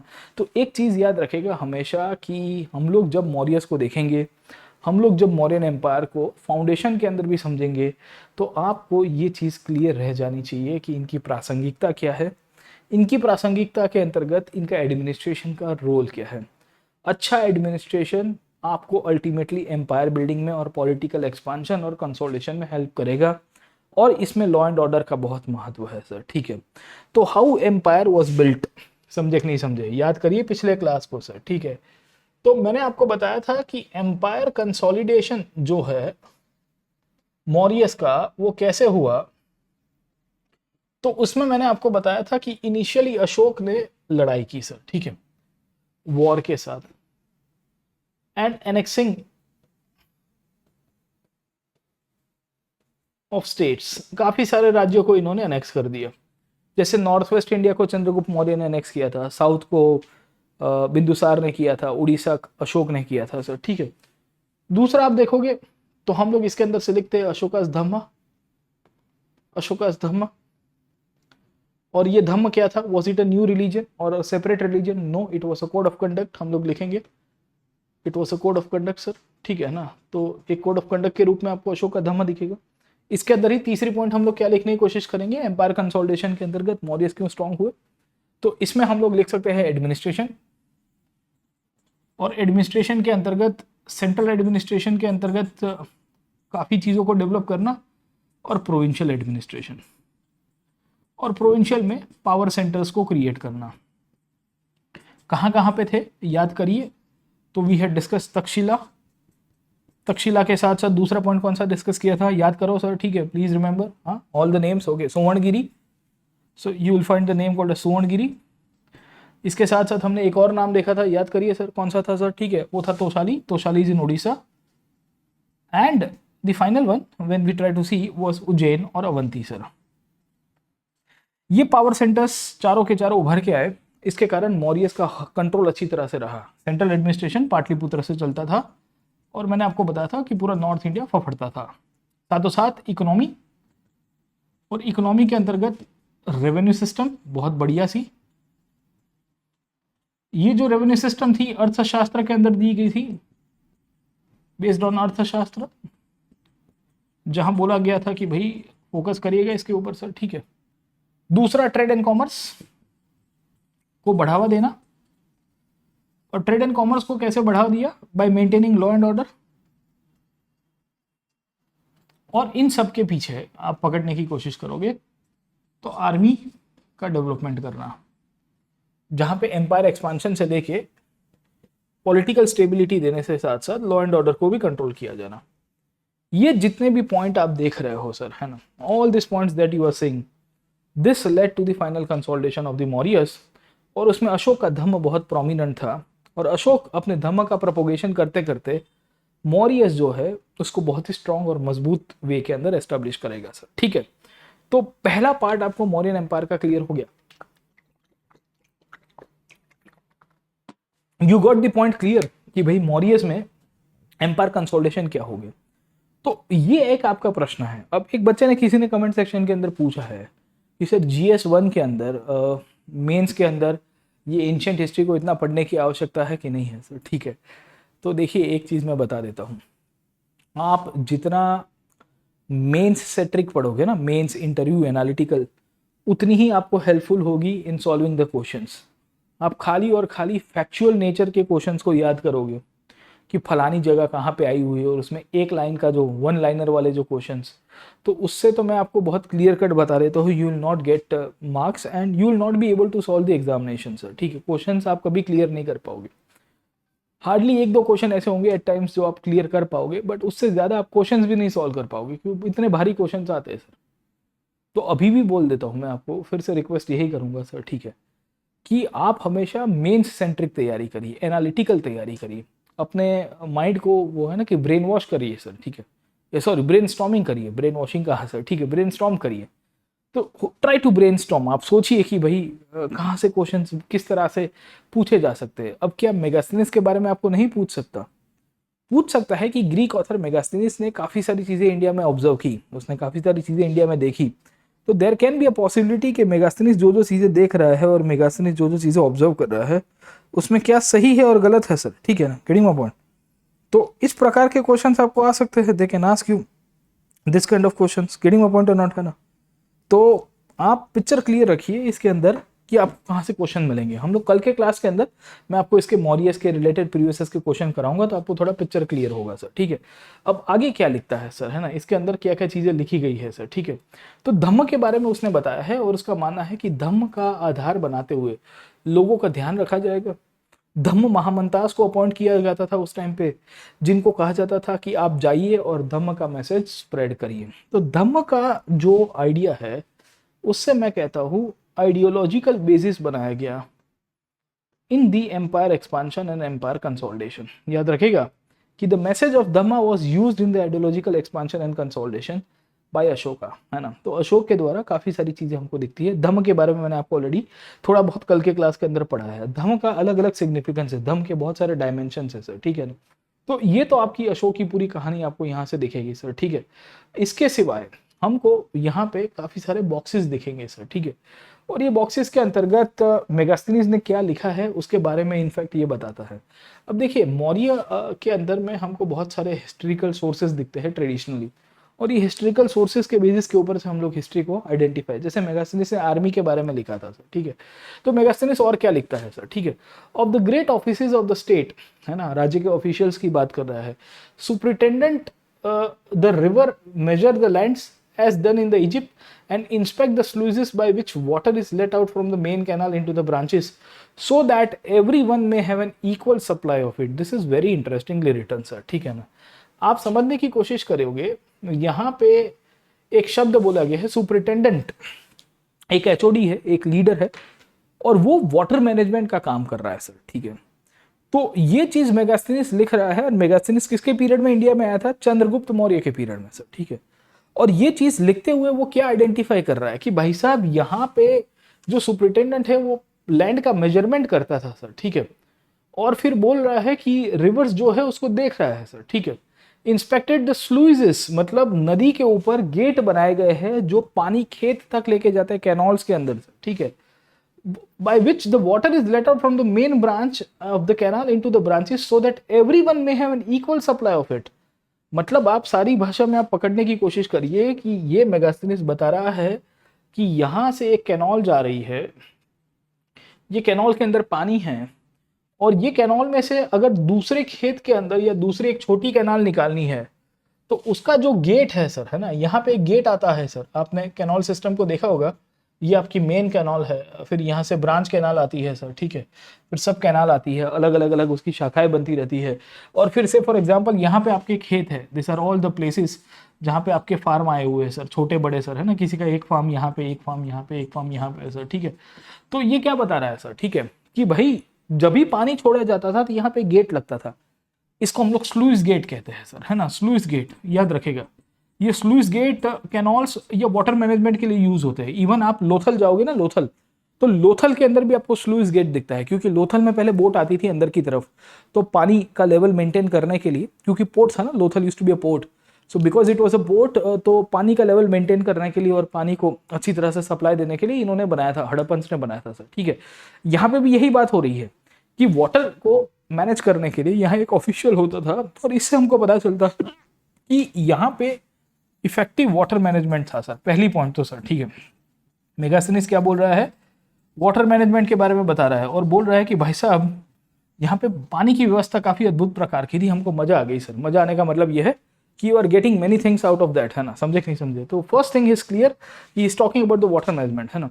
The same person have charge also of the huntsman and are interested with the power of rewarding और punishing them according to their deserts, sir, ठीक है। They collect the taxes and superintend the occupations connected with the land as those of woodcutters, the carpenters, blacksmith and the miners। मतलब आप समझने की कोशिश करिए, यहाँ पे हमको पता चलता है, गेटिंग माय पॉइंट और नॉट, है ना। तो कुछ कुछ ऑफिशियल्स ऐसे लोग हैं जो सुपरिटेंडेंट के रूप में या सुपरिटेंडेंट के रूप में ध्यान रख रहे हैं चीज़ों का, and they are trying to collect the land taxes, they are trying to punish the people, sir, getting my point और नॉट, है ना। You will also find some officials जो लैंड के साथ है, वुड कटर्स के साथ है, कारपेंटर्स का ध्यान रख रहे हैं, ब्लैकस्मिथ का ध्यान रख रहे हैं। तो ये क्या दर्शा रहा है सर, ठीक है, गेटिंग माय पॉइंट और नॉट, है ना। ये दर्शा रहा है कि अलग अलग प्रकार के ऑफिशियल्स को अपॉइंट किया गया था for different different occupational groups. This is very interestingly done, sir, ठीक है ना। मौर्यन एडमिनिस्ट्रेशन में मेगास्थनीज लिखता क्या है सर, ठीक है। मेगास्थनीज ये लिख रहा है कि हम जब यहाँ पे देख रहे हैं, मेगास्थनीज तो 7 साल ही रहा था इंडिका के अंदर, लिख रहा है। तो उसने जैसे आर्मी के बारे में लिखा, उसने ऑफिशियल्स के बारे में लिखा और उसने बताया कि ये जो ऑफिशियल्स थे, ये ऑफिशियल्स को अलग अलग जगह पे अपॉइंट किया जाता था। एक को वाटर के लिए अपॉइंट किया गया है, एक को लैंड के टैक्सेस के लिए अपॉइंट किया गया है, सर, ठीक है। एक देखोगे तो हंट्समैन, मतलब जो हंटिंग करते हैं उसके लिए है। एक लोग है जो और कोई काम ना करे, सर, ठीक है ना, उनको पनिशमेंट के लिए ऑफिशियल्स आपको दिख जाएंगे, मतलब जुडिशरी की बात कर रहा है मेगास्थनीज, सर, ठीक है। मेगास्थनीज यहाँ पे बात कर रहा है मेनली वुड कटर्स को लेके ध्यान रखने के लिए, जो लकड़ा काटने का काम करते हैं जंगल में से, या कारपेंटर्स का, है ना सर, है ना, उसके लिए एक ऑफिशियल है। क्योंकि मेगास्थनीज को ये चीज़ पता थी कि मौर्यन स्टेट के अंदर एडमिनिस्ट्रेशन बहुत इलोबरेट है। तो पहला तो आपको पता होना चाहिए कि देयर वर मल्टीपल ऑफिशियल्स, समझे कि नहीं समझे। एंड ये जितने भी ऑफिशियल्स थे, इनका एक रोल था to maintain the economy and administration of the Mauryan empire, sir, getting my point और नॉट, है। तो इसके कारण यहाँ पे एनसीईआरटी ने प्रश्न पूछा है कि why were the officials appointed to supervise the occupational groups. The officials were appointed to supervise the occupational groups because the reason was to maintain stability, to maintain a thorough law and order, to have that the state of welfare is created, sir, ठीक है। आप यहाँ पे सबको ध्यान रख रहे हो कि पानी का इक्वल सप्लाई मिले, ये तो वेलफेयर स्टेट का कंसेप्ट है। आज की तारीख में किसान कभी कभी बुआ बूम कर देते हैं। In many of the villages क्या होता है कि जब पानी नहर से में छोड़ा जाता है ना, कैनॉल में, से फॉर एग्जांपल मैं अभी आपको बता रहा था ना कि नहर में पानी आपने छोड़ दिया ना सर, तो यहाँ से पानी बहता हुआ जब आगे जाएगा ना, तो पहले 2-3 किसान या बड़े खेत वाले होंगे ना, वो पानी खींच देंगे अपनी तरफ। तो होता क्या है कि पानी जब रोल होते हुए, क्योंकि बाय ग्रेविटी आता है, आप हमेशा देखोगे तो कैनॉल से पानी नीचे उतरता है ग्रेविटी के थ्रू, मतलब ढलान होती है आपकी, सर, ठीक है। सो दैट, है ना, आप जब नाला खोद रहे हो तो ऑटोमेटिकली आप एक जगह से दूसरी जगह जाने के लिए कोई दिक्कत ना हो, सर, पानी अपने हिसाब से फ्लो हो जाएगा, सर, ठीक है। ढाल तो होना चाहिए ना। तो पानी जब बहता है बहता है बहता है, तो आगे वाले लोग से फॉर एग्जांपल यहाँ 1 नंबर का खेत है, यहाँ 2 नंबर का खेत है, ये लोग ही मैक्सिमम पानी ले लेंगे। तो पीछे 3 नंबर के और 4 नंबर के खेत वाले को बेचारों को पानी नहीं मिलता था, सर, ठीक है। ये आज की तारीख में भी कभी कभी हो जाता है, सब जगह पे नहीं होता है, but in many places this will happen. And as a DM जब आपको एक अर्जी लिखेंगे ना, people will write you letter, people will complain you कि साहब मैं फलाने गांव से ये लेटर लिख रहा हूँ, या आपको ये निवेदन करने आया हूँ। और जनता दरबार आपने एट टाइम्स देखा होगा, जहाँ डीएम पब्लिक के जितने भी ग्रीवेंसेस है, इश्यूज है, उसको सॉल्व करवाते हैं। तो उसमें आपको पता चलेगा कि काफ़ी किसान आते हैं, छोटे किसान आते हैं, शेयर क्रॉपर्स आपको मिलेंगे, बरकदार देखेंगे, जो आके कहेंगे कि सर पानी नहीं मिल रहा है। तो डीएम कहते हैं इरिगेशन डिपार्टमेंट वाले को, भाई पानी क्यों नहीं दे रहे हो। तो इरिगेशन वाला कहता है कि सर पानी तो दे रहे हैं हम लोग, पानी का कोई प्रॉब्लम नहीं है। पानी जब आगे चलता है तो यहाँ 2-3 लोग हैं, वो पानी को खींच देते हैं अपनी तरफ, पंप लगाते होते हैं। एट टाइम्स आप देखोगे तो people are using pumping system as of now. जैसे ही नहर में पानी आया ना आगे, तो लोगों ने मैक्सिमम खींच दिया, तो पीछे वाले को पानी ना मिले, सर, ठीक है, तो खेत में तो लोचा हो जाएगा। मौर्यस में मेगास्थनीज लिख रहा है, मतलब मेगास्थनीज तो पाटलिपुत्र में रहा है, मेगास्थनीज तो ज़्यादा बाहर गया भी नहीं था, he did not ventured out much, है ना। उसके बावजूद भी मेगास्थनीज लिख रहा है कि मैं यहाँ पे अलग अलग प्रकार के ऑफिशियल्स को देख रहा हूँ, और ये ऑफिशियल्स पूरे मौर्यन स्टेट को चला रहे हैं, सर, ठीक है। तो बहुत ही इलोबरेटिव आपकी सिस्टम हुआ करती थी, सर, है ना। और मौर्यस की कंडीशन तो मैंने आपको कल भी बताई थी, सर, है ना। I had already discussed about the condition of the Mauryas, और वो क्या थी, सर, वो थी मॉरियस के अंदर ही हमको यह देखने को भी मिलता है कि मॉरियस के जो स्टेट सिस्टम है सर, मॉरियस की जो स्टेट सिस्टम है उसमें कैश सैलरी दिया करते थे सर, है ना। So they used to give the silver coins, punch mark coins, karshapana के रूप में या पण के रूप में पहचानते हैं सर, है ना। कहीं कहीं पे पण लिखा गया है, कहीं पे कर्ष पण लिखा गया है, दोनों में से आइदर ऑफ दी करेक्ट आ सकते हैं, वो तो क्वेश्चन के ऊपर देखना पड़ेगा। But you will see this kind of questions Mauryan state के साथ, मौर्यन एम्पायर के फाउंडेशन के साथ और मॉरियस के फॉर्मेशन के साथ दिखेंगे सर, ठीक है ना। तो ये पॉइंट आपको समझ में आना चाहिए, you should get at least this much points की मेगास्थनीज ने जो जो चीज़ें लिखी है as a source of history हमारे लिए बहुत काम में आती है सर, ठीक है। तो आप देखिए यहाँ पे क्या बोला गया है, read the excerpt from Megasthenes and Arthashastra source 1 and 2। अभी एक दूसरा सोर्स बता दो। To extent what extent do you think that this text are useful in reconstructing history of the modern administration, ठीक है। तो हम लोग लिख सकते हैं कि मल्टीपल ऑफिशियल्स से, अब इनकी सैलरी कौन देता था, इनकी सैलरी मैंने आपको बताया कि कैश में दी जाती थी, और कैश में जो थे वो सिल्वर कॉइन्स दिए जाते थे। This thing shows a very great advancement of economy. इतनी इलॉबरेटिव सिस्टम, कितने लाख की सेना थी, ठीक है ना। सेना के बारे में बात कर रहे हैं ना अभी हम लोग थोड़ी देर पहले सर, ठीक है। इनकी सेना के बारे में देखोगे तो बोला जाता है 6 लाख की सेना थी, दे had a 6 lakh of army, समझे, बहुत बड़ी सेना इनके पास हुआ करती थी। गेटिंग माय पॉइंट, है ना।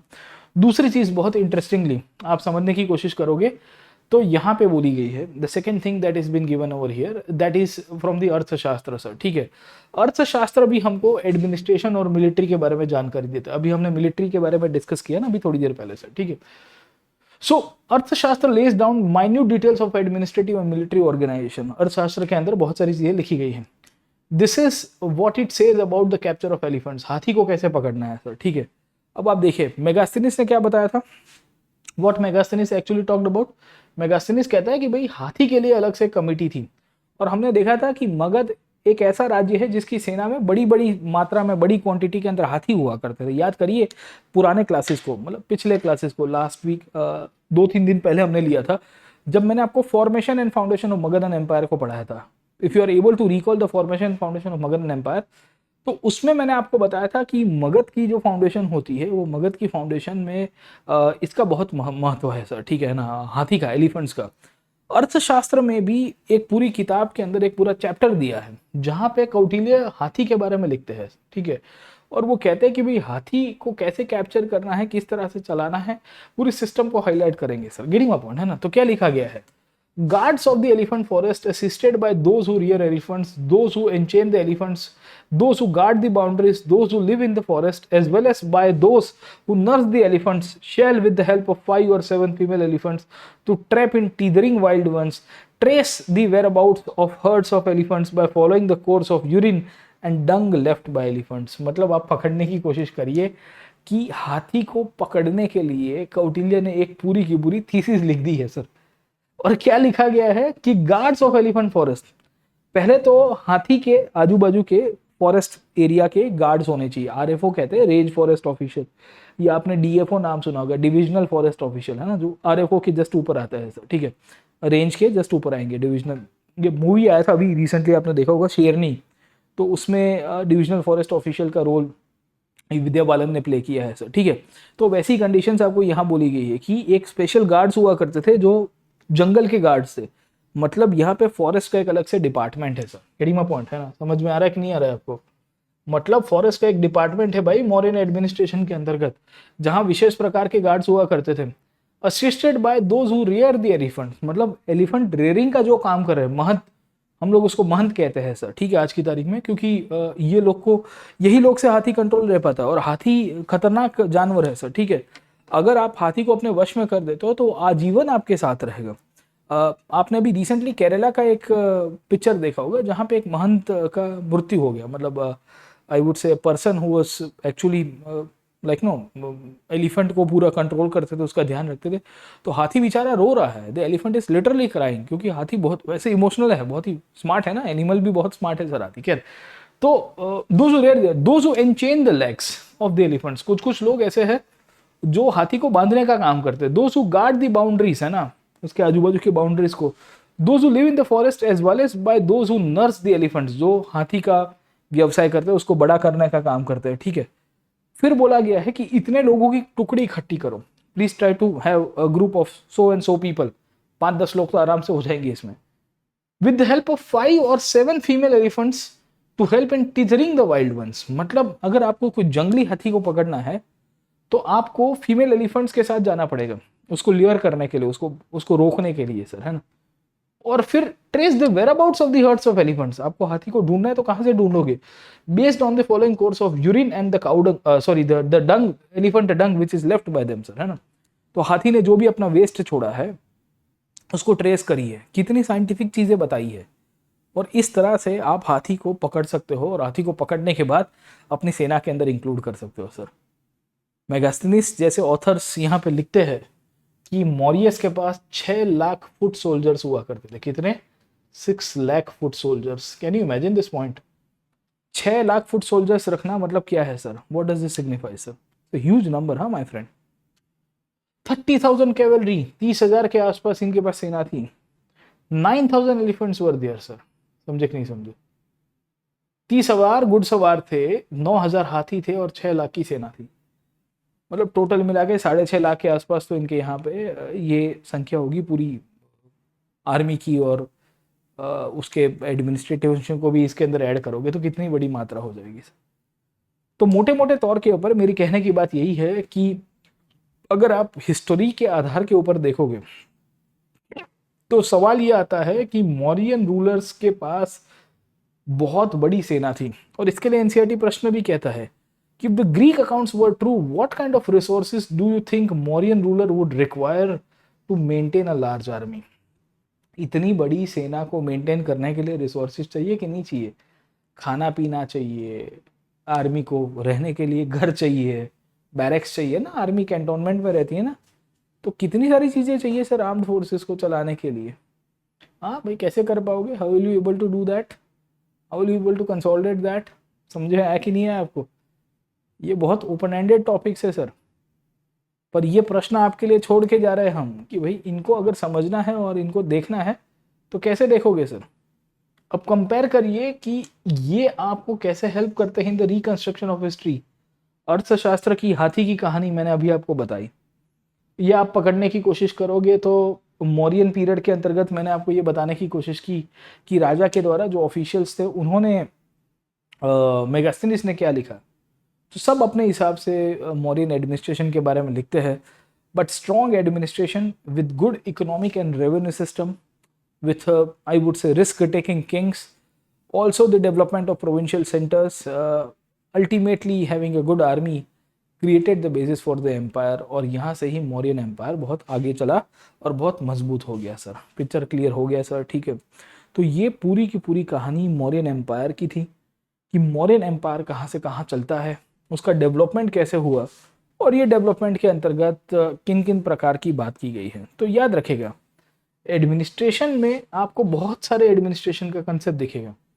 ये जो वाटर मैनेजमेंट है, ये वाटर मैनेजमेंट के बेसिस के ऊपर मैं ये कह सकता हूँ कि ये वेलफेयर स्टेट की बात करता है सर। ठीक है, ये वेलफेयर स्टेट क्यों? क्योंकि ये कह रहा है कि पानी सबको कॉमन मिलना चाहिए, इक्वल सप्लाई मिलना चाहिए, और उसके लिए एक सुपरिटेंडेंट को अपॉइंट किया गया। So you will find an official who will be supervising anything where the water is being flowing sir, है ना।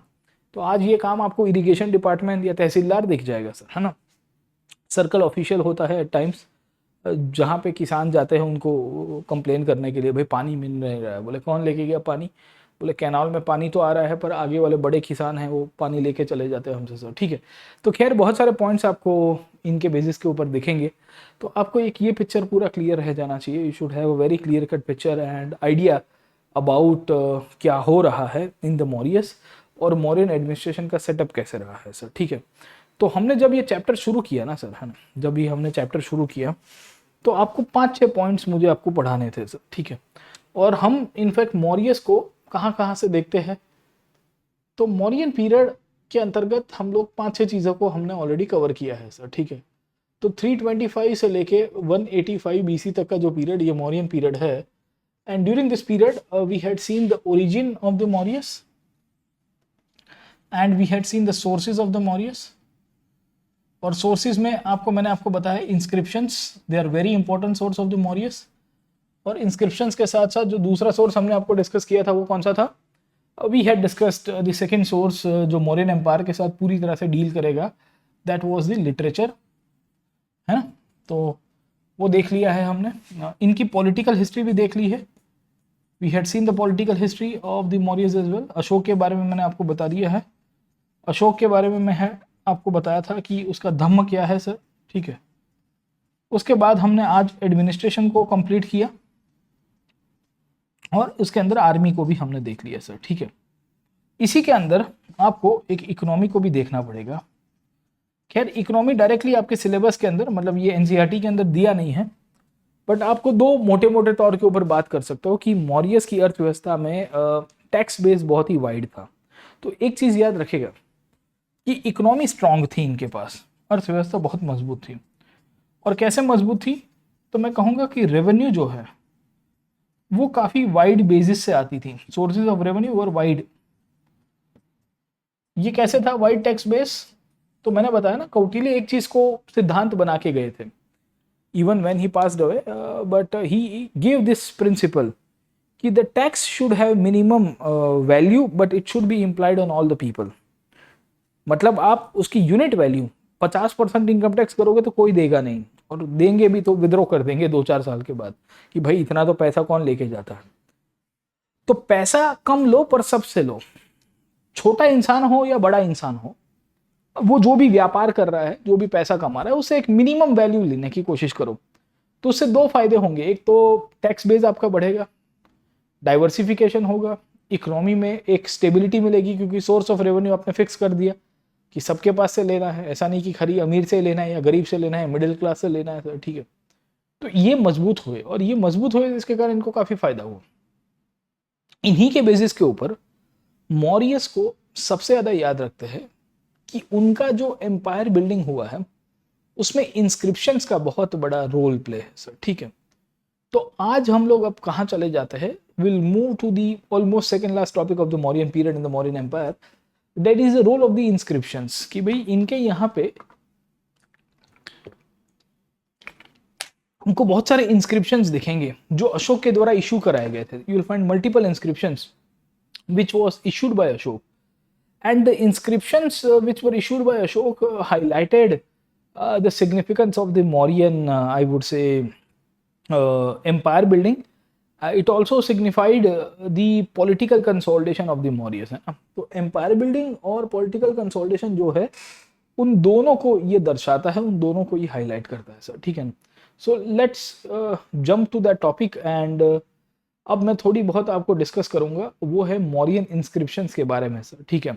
अशोकन इंस्क्रिप्शंस तो दिया है map, they have only given you map. Map के अंदर के जो डिस्कशन है वो मैं आपको यहाँ कराऊंगा। मैप के साथ साथ आपको व्हाइट बोर्ड के अभी मदद लेते हुए थोड़ा बहुत लिख के, थोड़ा बहुत स्लाइड्स में एक्सप्लेन करके आपको बताता रहूंगा सर, ठीक है। क्योंकि अशोक की आइडियोलॉजी को समझना है और अशोक के विचारों को देखना है, तो अशोक के द्वारा जो रॉक इंस्क्रिप्शन है, जो पिलर इंस्क्रिप्शन है, उसको पढ़ने की आवश्यकता बहुत है सर, ठीक है। So when you want to study Ashoka and his policies, the message of Ashoka was actually, I would say, compiled in majority of the rock pillar inscriptions which were issued by him sir, ठीक है। तो याद रखेगा कि as a major source of history in the Mauryan period we see instances of the Ashoka. अब Ashoka as a ruler ये inscription issue करता है, और ये इंस्क्रिप्शंस के अलग अलग प्रकार की इंपॉर्टेंस है सर, ठीक है ना।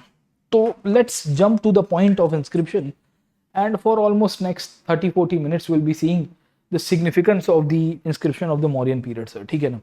तो आगे के आधे घंटे तक हम लोग अब इंस्क्रिप्शंस के ऊपर चले जाते हैं, एंड देखने की कोशिश करते हैं कि अशोक के द्वारा जितने भी इंस्क्रिप्शंस को इशू किए गए, द अशोकास इंस्क्रिप्शंस, इनका क्या महत्व है, इनकी क्या प्रासंगिकता है, what is the relevance of the Ashokan inscription, and how the Ashokan inscriptions are still I would say catering and helpful in understanding the history of the Mauryas, ठीक है। तो अशोक के इंस्क्रिप्शंस का एक तो आपको पहले सिग्निफिकेंस पता होना चाहिए कि ये क्या दर्शाता है सर, ठीक है। और अशोक के इंस्क्रिप्शंस कौन से प्रकार से हमको मिल जाता है सर, ठीक है। सो ये जो इंस्क्रिप्शंस है, ये जनरली आप देखने की कोशिश करोगे तो इसमें आपको 3 लैंग्वेजेस का प्रोमिनेंस दिखेगा, लैंग्वेज एंड स्क्रिप्ट का सर, ठीक है। एक आप देखोगे तो आपको प्राकृत भाषा का उपयोग दिखेगा और ब्राह्मी स्क्रिप्ट का महत्व दिखेगा। ब्राह्मी स्क्रिप्ट का मतलब क्या है कि जो लिपि है वो ब्राह्मी है सर, ठीक है। दूसरा आप देखोगे तो आपको अरमाइक या अरामिक भाषा आपको दिखेगी, you will find the Aramaic language and Kharosthi script का उपयोग करते हुए अशोक ने अपने मैसेज दिए हैं। उसी तौर के ऊपर आपको कहीं कहीं जगह के ऊपर ग्रीक लैंग्वेज दिखेगी और वही ग्रीक या खरोस्ती लिपि के साथ मिक्सचर करते अशोक ने अपने मैसेज देने की कोशिश की है। So he used multiple languages in conveying message to the masses. Getting my point? पहला तो इंस्क्रिप्शन का महत्व ये हो गया। ये जितने भी इंस्क्रिप्शंस आपको यहां पे दिख रहे हैं, नॉर्थ से लेके साउथ तक और वेस्ट से लेके ईस्ट तक, इसमें 3 अलग अलग प्रकार के इंस्क्रिप्शंस दिखेंगे। You will see 3 different types of inscriptions which are issued by Ashoka. One will be the rock edict, one will be the minor rock edict और major rock edict. बड़े शिलालेख है या लघुलेख दिखेंगे, छोटे वाले, और आपको स्तंभ इंस्क्रिप्शंस या पिलर एडिक्ट्स दिखेंगे। Getting my point? So we find this inscriptions use multiple languages, पहली बात तो बताई। दूसरी, इसके अंदर से हम लोग लिख सकते हैं कि they are inscribed, the message is inscribed on the rock which is minor and major rock edict. याद रखेगा, कुछ बड़े पत्थरों के ऊपर, कुछ छोटे पत्थरों के ऊपर। दूसरा, they are also inscripted on the pillar. Ashoka ने बहुत सारे स्तंभ बनाए थे। आपने मौर्यन पिलर्स के बारे में देखा होगा, जैसे ये सारनाथ करके जगह दिख रही है ना यहाँ पे सर, ठीक है। वहां पे अशोक ने अपने ये रॉक पिलर इंस्क्रिप्शंस को बनाया था सर, बहुत अद्भुत तरह से उसने बनाया है। Sarnath, you might be aware, was the place where we see कि मौर्यस जो है वो इनफैक्ट अशोक जो है, मेनली आप समझने की कोशिश करोगे तो उसको बुद्ध की जगह के साथ जोड़ता है, क्योंकि Sarnath was the birth place of Buddha, and being the birth place of Buddha, Ashoka wanted to make something in Sarnath, ठीक है ना। तो सारनाथ में पिलर बनाता है, बर्थ प्लेस नहीं था, sorry, Sarnath was a place जहां पे बुद्ध ने फर्स्ट सरमन दिया था। माय बैड सर, ठीक है ना। तो लुम्बिनी बर्थ प्लेस था, हम थोड़ा गलती कर दिया सर, ठीक है, my bad, please rectify this point, है ना। तो अशोक वहां पे पिलर बनाता है। ये सारनाथ का पिलर आपने देखा होगा ना सर, ये वाला कहाँ गया सर, ठीक है ना, ये वाला सर, ठीक है। सो प्लीज रिमेंबर, ये सब पॉइंट्स आपके लिए बहुत प्रोमिनेंट है, आपको आइडिया रहना चाहिए कि भाई यहाँ पे आपके पिलर्स दिखते हैं, यहाँ पे आपको रॉक इंस्क्रिप्शंस दिखेंगे, रॉक में भी major inscriptions and minor inscriptions दिखेंगे। याद रखेगा सर, ठीक है ना, कि जितने भी इंस्क्रिप्शंस है, ये इंस्क्रिप्शंस का महत्व क्या है। पहला तो मल्टीपल लैंग्वेज, दूसरा इसमें, तीसरा ये इंस्क्रिप्शन के अंतर्गत अशोक ने अपनी पॉलिटिकल बाउंड्री को दर्शाया है सर, ठीक है ना। ये इंस्क्रिप्शंस की अगर आप लोकेशंस देखोगे तो पता चलता है कि अशोक की ज्योग्राफिकल स्प्रेड कितनी थी मौर्यस की, और इनका साम्राज्य कितना बड़ा था सर, ठीक है। क्योंकि आप कहीं पे भी पत्थर लागू करते हो, वो पिलर हो गया है या रॉक हो गया है, वो आप वही विस्तार के अंदर बना सकते हो जहां पे आपका पॉलिटिकल कंट्रोल हो। आप ऐसी जगह के ऊपर कहीं पे भी अपना पिलर या अपना नाम नहीं लिख सकते जहां पे आपका पॉलिटिकल कंट्रोल है ही नहीं। समझ में आ रहा है कि नहीं आ रहा है? इसके लिए एनसीईआरटी बहुत इंटरेस्टिंगली एक क्वेश्चन पूछता है, और मैं तो कहता हूं कि पॉलिटिकल कंट्रोल था अशोक का, पर यह कहता है कि could the rulers have engraved inscription in the areas that were not included with in the empire. अब ये शब्द बहुत ओपन एंडेड कर दिया गया। एनसीईआरटी ये प्रश्न कर रहा है कि शायद ऐसा बन सकता है कि अशोक का कंट्रोल यहां पे सीधा सीधा नहीं था, उसके बावजूद भी उसने इंस्क्रिप्शन इशू किए। तो सवाल ये आता है, तो क्या अशोक ये इंस्क्रिप्शन इशू कर सकता है विदाउट द पॉलिटिकल कंट्रोल? आप सादी भाषा में देखने की कोशिश करिए कि से फॉर एग्जांपल, मैं यहाँ रहता हूँ, यहाँ अहमदाबाद के अंदर सर, ठीक है। आप ऐसा प्लान करते हो कि सर हम आपके घर के पास आएंगे, या आपके घर के जो कंपाउंड वॉल है वहाँ पे आके हमारा नेम प्लेट लगा के जाएंगे सर, ठीक है। आप मुझे ये बताते हो। मैंने कहा कि बाबू कहाँ से आए?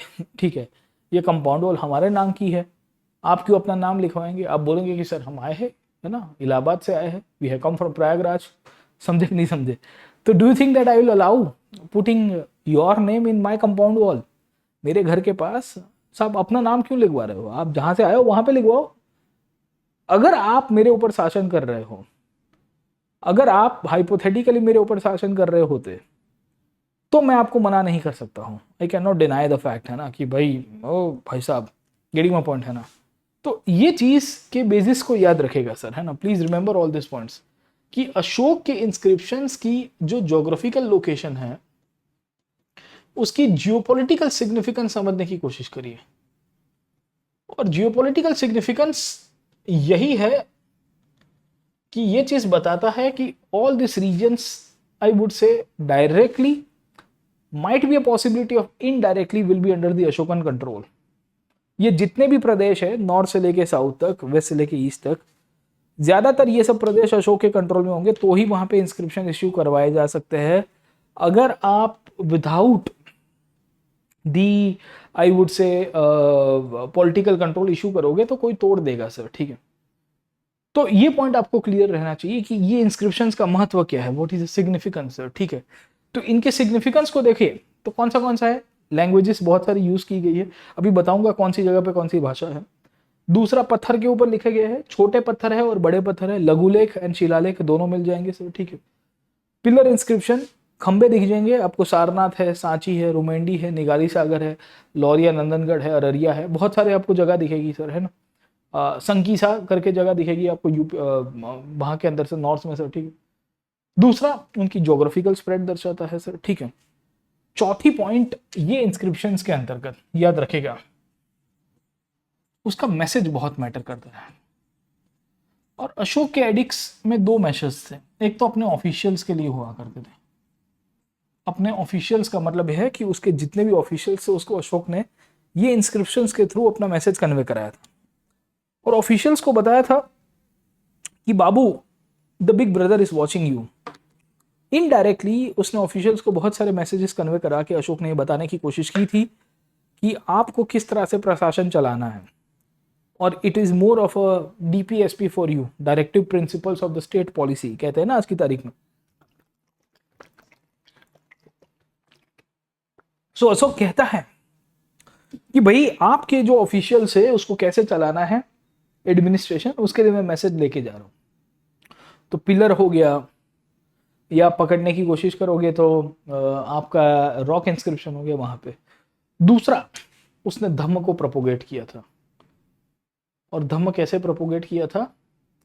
जहां पे पब्लिक को, जो मासिस है, उसको अशोक की आइडियोलॉजी के साथ जोड़ने की कोशिश की गई इंस्क्रिप्शंस के द्वारा। ये बहुत मैटर करता है। तो धम्म प्रोपोगेशन दो तरह से हुआ। एक तो महामंताज को भेजा गया, महामंताज मतलब ऑफिशियल्स जो धम्म का प्रचार करने गए अशोक की आइडियोलॉजी को बढ़ाते हुए, तो दूसरे इंस्क्रिप्शंस में डाल दिए।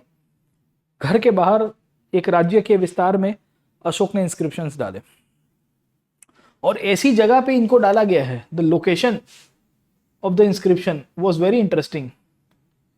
दे were on the trade routes, समझने की कोशिश करोगे। दे वर ऑन दी कैपिटल्स, कहीं पे जहां पे कैपिटल्स इनके हुआ करते थे ज्यादातर इंस्क्रिप्शन, या इनका कोई पॉलिटिकल या कल्चरल सिग्निफिकेंस होगा, वहां पे उसने इंस्क्रिप्शंस को डाला है। मैं ये क्यों बता रहा हूं? क्योंकि ये इंस्क्रिप्शंस अगर आप यहां पे देखोगे ना, दिस रीजन, खास करके आप यहाँ पे कौशंबी में देख रहे हो या इस साइड में देख रहे हो सर, है ना, ये वो जगह है which are actually related to the life of Buddha. ये वो जगह है जो बुद्ध के जीवन के साथ जुड़ी हुई है।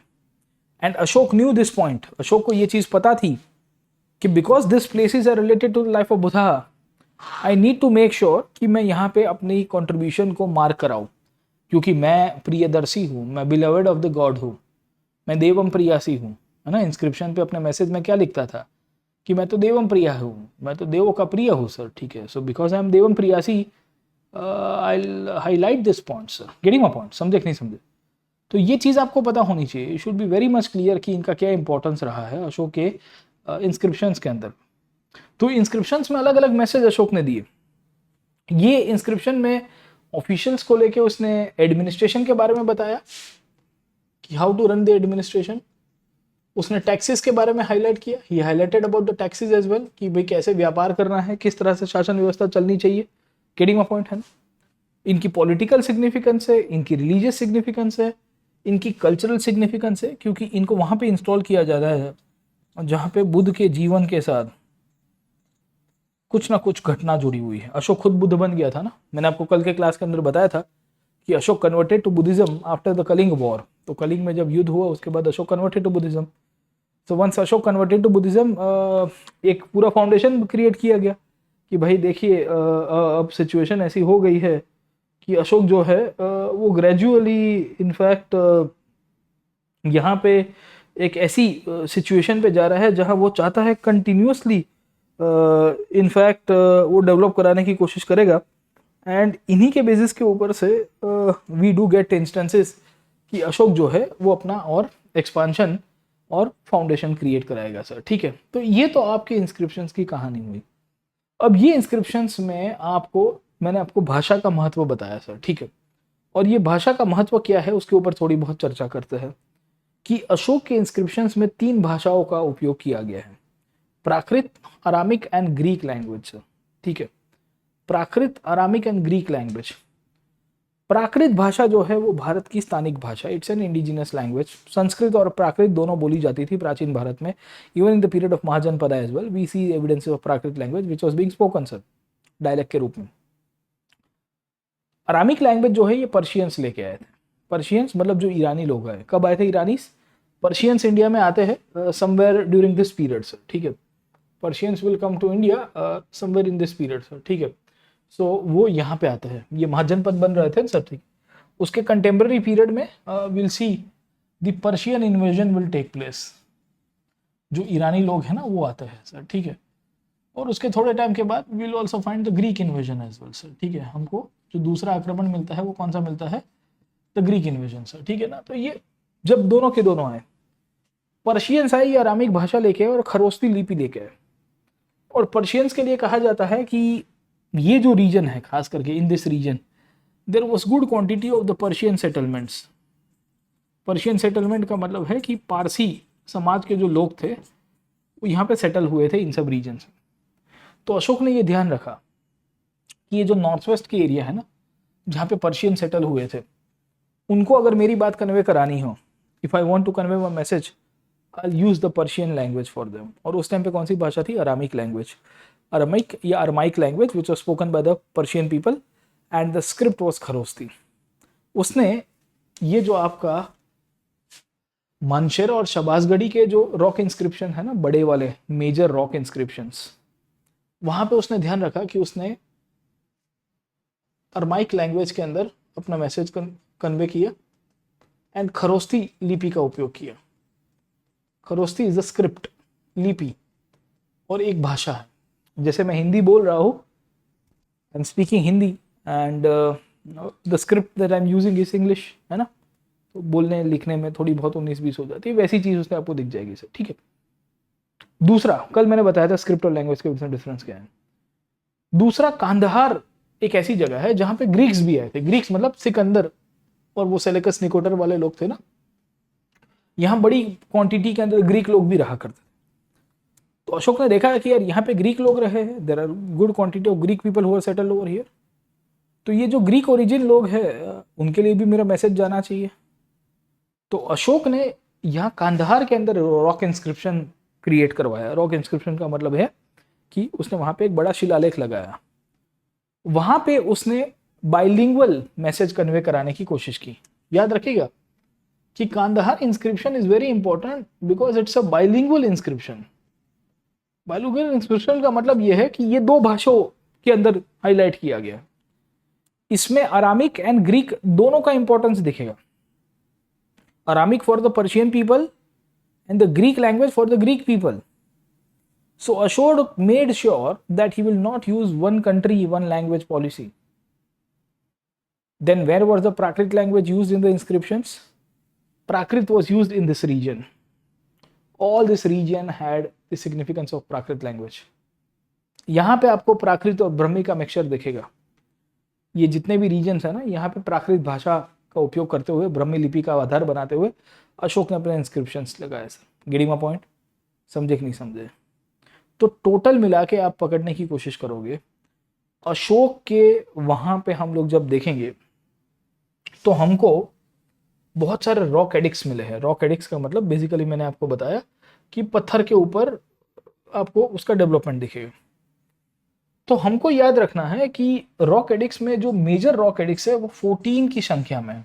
मिलते हैं 10, will get 10 major rock edicts, पर उसका नंबर 14 दिया गया है क्योंकि रिपीट भी होता है और टोटल आजू बाजू का गिन के आप 14 के अंदर कंसीडर करेंगे। माइनॉर भी 14 के आसपास है, but will not go see the minor. और उसके साथ साथ आप पिलर देखोगे तो आपको 1 2 3 4 5 6 7 8 9 10 11 12 सर, ठीक है, इसमें भी करीबन 13 14 के आसपास पिलर्स की संख्या है, but I am not going into the exact number. मैं आपको ये जो मेजर रॉक एडिक्ट है इसकी पहले मैपिंग करवाऊंगा, फिर हम लोग माइनर रॉक एडिक्ट की मैपिंग करेंगे और उसके बाद हम लोग पिलर्स की मैपिंग करेंगे। What will do, will try to classify which locations were important for the major rock addict, which locations are important for the minor rock addict, where were the pillar addicts located, and इनमें क्या message दिया गया है sir, ठीक है। तो हम लोग उसकी भी डिस्कशन करेंगे सर, ठीक है।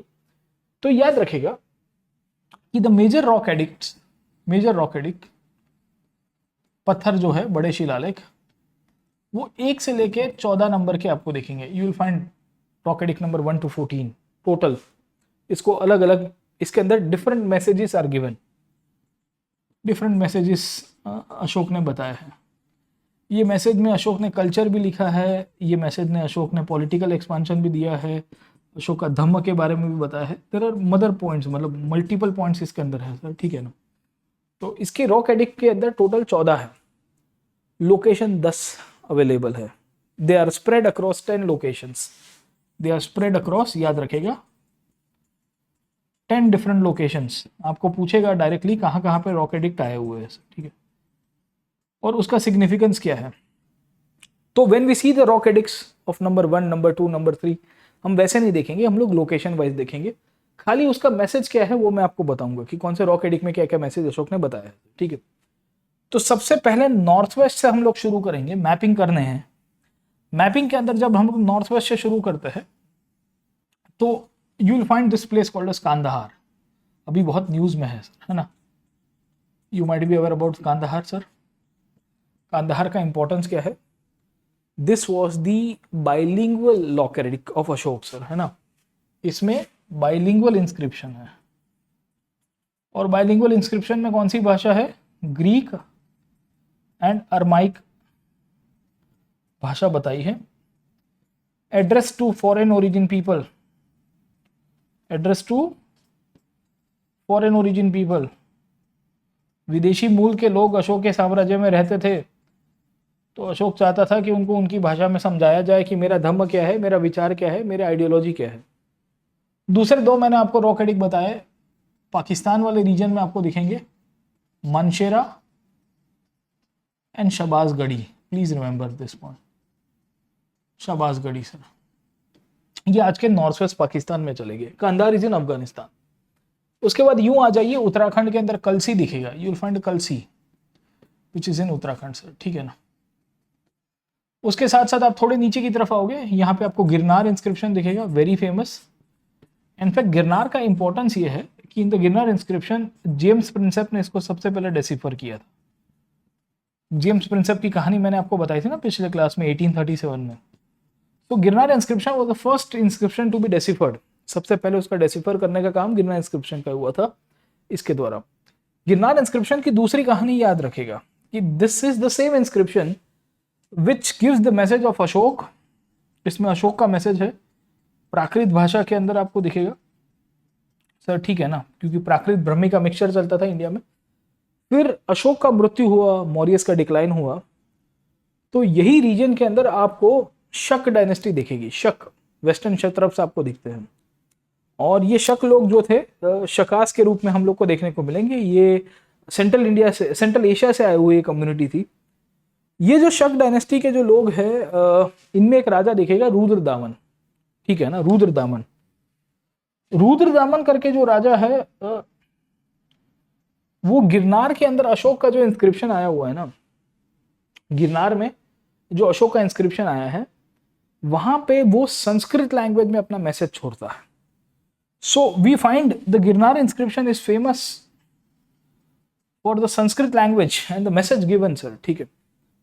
And finally we come to know about the third king, that is the king called as Skandagupta.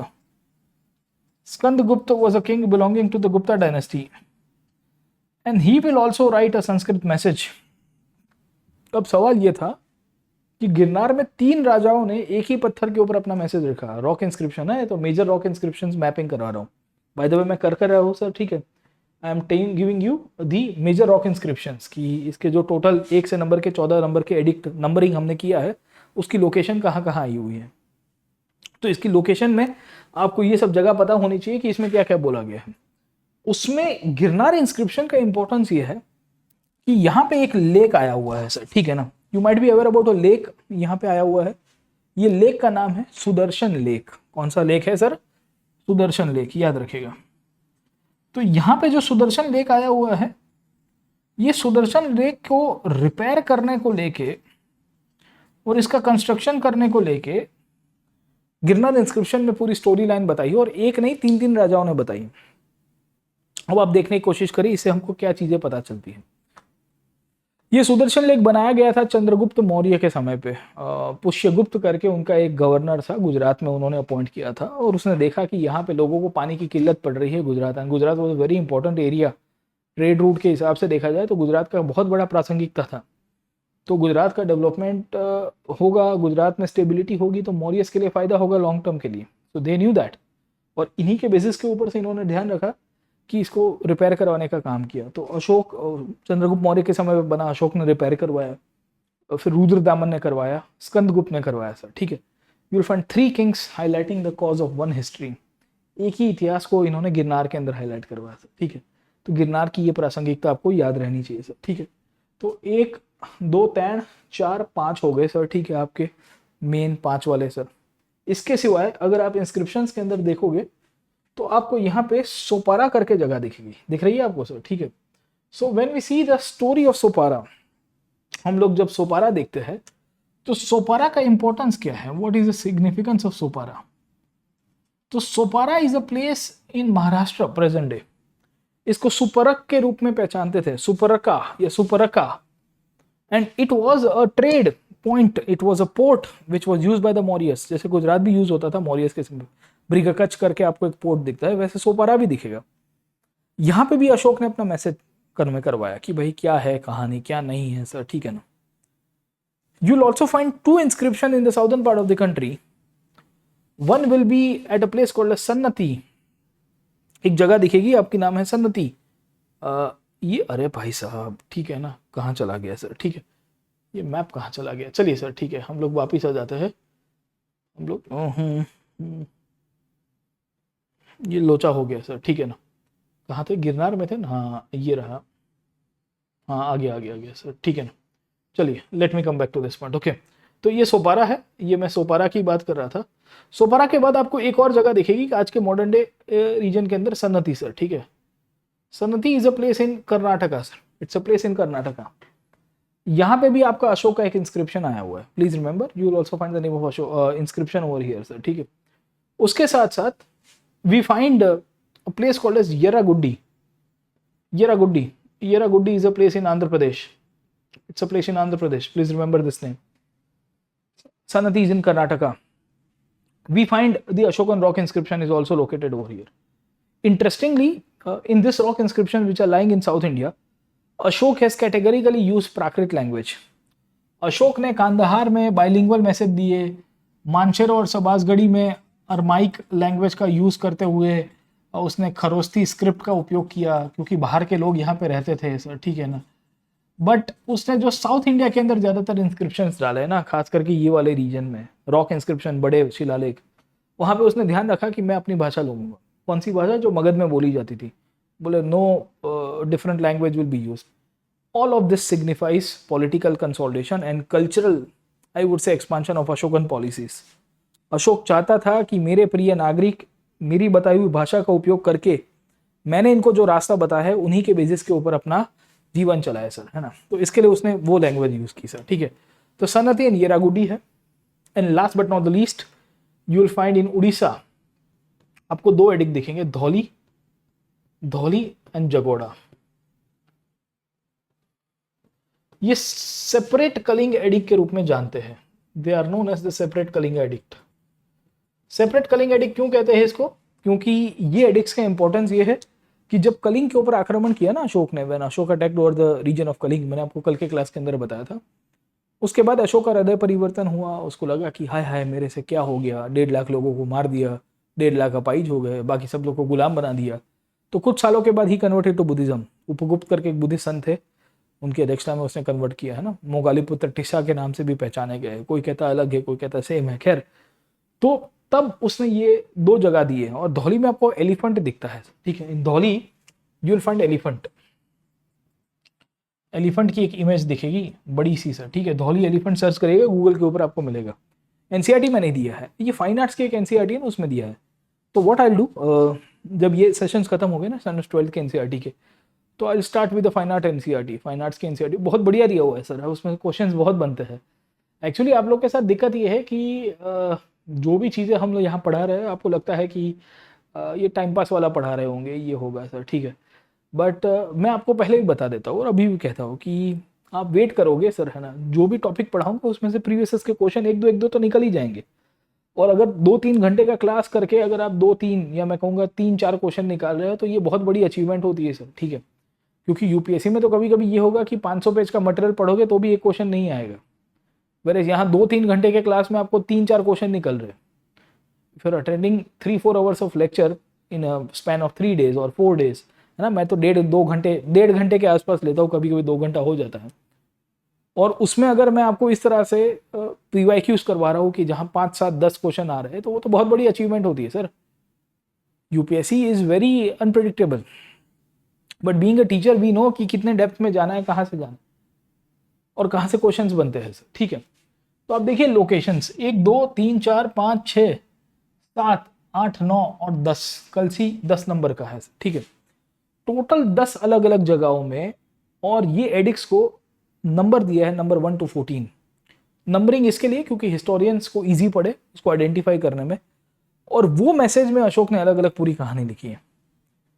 तो ये तो मैपिंग करवाया सर, उसमें येरागुडी तो एनसीईआरटी में दिया ही नहीं है। You will not find Yerragudi over here. अब देखिए मैंने आपको सन्नति बताया, ये आपकी धौली एंड जगोड़ा है। ये शिशुपाल गढ़ को धौली कहते हैं, it's known as Dhauli edict sir, ठीक है। और कलसी इन उत्तराखंड दिख रहा है आपको यहाँ पे सर, ठीक है। इतने रीजन्स में अशोक के डायरेक्ट पॉलिटिकल कंट्रोल थे। इसके लिए यहाँ पे अशोक ने मेजर रॉक एडिक्स इश्यू किए। मेजर का मतलब है बड़े वाले पत्थर, केडीमापॉन। ये जितने भी रॉक एडिक्स अशोक ने इश्यू किए हैं, इसके अंदर अशोक ने अपनी मैसेज कन्वे कराई है। ये मैसेज में अशोक ने टोटली अपनी पॉलिटी, अपनी फिलॉसफी, अपने रिलीजन, अपने आइडियोलॉजी को हाईलाइट किया। उसी तौर के ऊपर ज्यादातर इंस्क्रिप्शंस पे अशोक ने कभी अपना नाम नहीं लिखा। ये तो मेजर है, आज मेजर ही करा रहा हूँ क्योंकि कल माइनर को करेंगे, कल इंस्क्रिप्शंस को कंप्लीट करेंगे और अशोक का टॉपिक भी कंक्लूड करेंगे sir. So tomorrow will be concluding the session as well sir, ठीक है। सो उसके अंदर मैं आऊँगा तब आपको चर्चा भी करवाऊंगा सर, ठीक। बट आप समझने की कोशिश करिए, you try to see the greater picture कि कहाँ से प्रश्न बन रहा है और किस तरह से बन रहा है। इनकी लोकेशन याद रखिएगा, स्टेट पूछता है कौन से स्टेट में कहाँ पे लोकेटेड है सर। यहाँ पे एक येरागुड्डी करके जगह है आंध्र प्रदेश के अंदर सर, ठीक है। ये भी एक मेजर रॉक एडिक्ट का एक लोकेशन है, पर ये दिया नहीं है, बट मैं आपको बता देता हूँ येरागुड्डी सर, ठीक है। So at least you should know this places. So what will do कि कल मैं आऊंगा ना तो इसकी सिग्निफिकेंस के ऊपर और प्रकाश डालूंगा, और अशोक के एडिक्ट्स के अंदर क्या क्या बातें लिखी गई है उसको मैं और एक्सप्लेन करूंगा सर। क्योंकि हर एक पिलर में कुछ ना कुछ मैसेज होगा, हर एक रॉक एडिक्ट में कुछ ना कुछ मैसेज होगा। मेजर रॉक एडिक्ट और माइनर रॉक एडिक्ट, छोटे पत्थर और बड़े पत्थर, सब में कहीं ना कहीं अशोक अपना मैसेज कन्वे करा के गया। उसमें गिरनार तो अपनी खुद की प्रासंगिकता रखता है, मैंने आपको बताया ना सर। उसी तौर के ऊपर भाबरू इंस्क्रिप्शन देखेगा सर, वहां धम्म को बात की गई है। या आप गुर्जरा इंस्क्रिप्शन देखेगा, मस्की देखेगा, नित्तुर इंस्क्रिप्शन देखेगा, गुर्जरा, मस्की एंड नित्तूर एक ऐसी जगह है जहां पे अशोक ने खुद का नाम लिखा है। बाकी ज्यादातर इंस्क्रिप्शंस पे अशोक ने क्या बताया है? अशोक हैड कैटेगरिकली सेड कि मैं देवम प्रियासी हूं, मैं प्रियदर्शी हूं। He never road his name, उसने इंस्क्रिप्शन के ऊपर अपना नाम नहीं लिखवाया। ये इंस्क्रिप्शन का एक महत्व ये भी हो सकता है कि अशोक ने जब अपने मासिस को ये मैसेज कन्वे किए हैं, ये मैसेज दर्शाता है कि there might be prevalence of literacy in the population. वरना पब्लिक पढ़ नहीं पाती सर, पब्लिक बोल तो पाते हैं पर पढ़ नहीं पाती। अगर कोई इंसान पढ़ पाता है मतलब यह है कि लिटरेट है। अशोक इतने विस्तार के अंदर अपने एडिक्स को लगवाता है, right from this to this region. अब उसमें आप देखोगे यहाँ नहीं दिखा रहा है, यहाँ विंध्यास आ गए ना सर, उसके नीचे नर्मदा के नीचे सर, ठीक है, तापी नर्मदा के नीचे वाले, तो फिर वहां पे वो नहीं लिख रहा है, बोले यहाँ तो कोई है नहीं। उसके देखो एडिक्ट देखोगे तो आपको ये पोर्शन में दिखेंगे। व्यापार होता था भाई, कल मैंने बताया था GT road, grand trunk road Sonargaon से पेशावर जाता है, चंद्रगुप्त मौर्य के समय में बना था। उसके एडिक्ट देखोगे तो यूं दिखेंगे, महाजनपद था, मत्स्य, बैराट मतलब मत्स्य, अवंती, गिरनार, पोर्ट सिटी, यहाँ से ही आया ना सोमनाथ, प्रभास पाटन, हाँ यहाँ ब्रिगकच्छ, सोपारा, कैसी कैसी जगह पे एडिक्स डाले हैं सर। सनती, कर्नाटका, नीचे सुवर्णगिरी माउंटेन है। कल मैंने आपको बताया था कि Suvarnagiri was the provincial capital of Ashoka. So addicts वही जगह पे डाले हैं जहाँ पे उसका पॉलिटिकल, कल्चरल या जियोपॉलिटिकल सिग्निफिकेंस। समझे कि नहीं समझे? तो एनसीईआरटी में बेटा बातें तो बहुत दी है, ये मैप दिया है, बच्चे मैप देख के छोड़ के चले जाते हैं। और कल परसों की क्लास में जब मैं आऊंगा ना बेटा, तो मैं आपको इसके से प्रीवियस के क्वेश्चन निकाल के दूंगा। तो जिन जिन लोगों को अभी भी जो वहम है ना कि सर एनालिटिकल अंडरस्टैंडिंग या इतना डिस्कशन करोगे तो ही याद रहेगा, डिस्कशन नहीं करोगे और खाली इसको रट्टा मार दोगे कि ऊपर से नीचे। आपको मैपिंग पूछता है कि मस्की का इंपॉर्टेंस क्या है सर, है ना, प्रीलिम्स के अंदर, या कहाँ पे अशोक का पर्सनल नाम लिखा गया है। अभी ये सनती के पास एक जगह है कंगनहल्ली, ये जो कंगनहल्ली करके जगह है, यहाँ पे अशोक का पोर्ट्रेट मिला है सातवाहन पीरियड से। तो 2018 या 19 की प्रीलिम्स के अंदर क्वेश्चन आया था कि ये कंगनहल्ली का महत्व बताइए, उसकी प्रासंगिकता बताइए, उसकी क्या इंपॉर्टेंस है। तो क्वेश्चंस यहाँ से बहुत बनेंगे, एक नहीं सैकड़ों बनेंगे, मैं आपको बोलता हूँ। और ये जितने भी सैकड़ों प्रकार के क्वेश्चंस यहाँ पे बन रहे हैं या बनवाए जा रहे हैं, उसको हम लोग ये क्लास के अंदर सॉल्व करेंगे, ठीक है। तो आज हम लोग इतना ही रखते हैं, let's keep the class today. हम लोग ऑलमोस्ट 90 मिनट्स के ऊपर हमने डिस्कस किया है और मैंने आपको मेजर रॉक एडिक्ट्स बताया। कल इसकी अशोक का जो एडिक्ट नंबर 1 to 14 जो है ना, उसमें अशोक के जो मैसेजेस है उसको हम लोग डिस्कस करेंगे, the messages which are highlighted by Ashoka. और कल ही हम लोग मौर्यस का सिग्निफिकेंस और उसका डिक्लाइन भी देख लेंगे। तो मोस्ट प्रोबेबली कल हमारा मौर्यस खत्म हो जाएगा। समय मिलता है तो प्रीवियस के क्वेश्चन भी इसके अंदर से हम लोग डिस्कस करेंगे, so that it becomes in a very comprehensive way. और प्रीवियस के जो क्वेश्चन है उसको मैं अच्छी तरह से आपको सॉल्व भी करवाऊँ सर, ठीक है ना। तो हम लोग यहाँ पे कंक्लूड करते हैं सेशन को। Let's conclude the session today and कल मिलूंगा तो minor rock edict, pillar inscriptions के ऊपर डिस्कस करेंगे और फिर इनकी जो मैसेज है पिलर नंबर 1 to 14 में, मतलब रॉक नंबर 1 to 14 में, उसके ऊपर भी चर्चा में लाएंगे सर, ठीक है। सो मैं फिर से आपको वेलकम करूंगा कि if you are liking this sessions, अगर आपको ये सेशंस पसंद आ रहे हैं तो आप हमारे प्लस कोर्सेज के अंदर आइए। मैं आपको अभी भी कहता हूँ कि you will feel that every second you have spent on the plus courses are worth it. आप जो भी पैसा अपने समय को यहाँ पे लगा रहे हो, इन्वेस्ट कर रहे हो, this will ultimately reflect in your result. Optional course शुरू कर दिया है और वो ऑप्शनल कोर्स में 14 जुलाई यानी कि कल से, येस्टरडे ओनली वी स्टार्टेड, अभी एक सेशन हुआ है, अभी और 1-2 सेशंस होंगे। I started with 8 to 10 AM daily, 67 sessions हमारे रहेंगे just for paper 1 of optional history. Paper 1 के अंदर I will be covering the whole of ancient India, पूरा का पूरा एंशिएंट इंडिया है और मिडिवल इंडिया उसको कवर कराऊंगा। The whole of the ancient India will be covered into this single paper, medieval and ancient both, क्योंकि paper 1 के अंदर एंशिएंट मिडिवल आता है, पेपर 2 में आता है आपका मॉडर्न एंड वर्ल्ड हिस्ट्री। तो उसका भी कोर्स आएगा, अभी थोड़े दिन में उसको भी लॉन्च कर देंगे। बट ये पूरा कॉम्प्रिहेंसिव पिक्चर है। सब्सक्रिप्शन लीजिए अगर आप अनअकैडमी के ऊपर फ्री क्लासेस भी देखना चाहते हो ना, तो always use this code PN live sir, है ना। This is your entry gate to Unacademy. ये आपकी अनअकैडमी, आपके सपने, आपकी जो भी ड्रीम है उसको फुलफिल करने के लिए ये कोड आपको मदद करेगा सर, ठीक है। मैं आपको मदद करूंगा और मैं आपके साथ थ्रू आउट रहूंगा। बच्चों को पूछ दीजिए हमारे फीडबैक्स के रिव्यूज के बारे में कि प्रतीक नायक क्या करवाते हैं और प्रतीक नायक कैसे टॉपिक्स को करवाते हैं सर, ठीक है ना। तो ये यूट्यूब है, यहाँ से जितना हो सके एनसीईआरटी और एनसीईआरटी के बाहर भी मैं आपको करवाता रहूंगा। But the learning is beyond NCERT. Honestly ऐसा नहीं है कि खाली एनसीईआरटी से ही प्रश्न आएंगे, क्वेश्चन तो उसके भी बाहर आएंगे, और लर्निंग तो बहुत कॉम्प्रिहेंसिव करना पड़ता है। और हिस्ट्री में क्या है कि अंडरस्टैंडिंग डेवलप करना बहुत जरूरी है, rather than फैक्ट आप रट्टा मारते रहो, क्योंकि रट्टा करने से कुछ नहीं होगा सर। इतिहास को समझिए और इतिहास को एंजॉय करिए सर, बहुत मजा आएगी sir.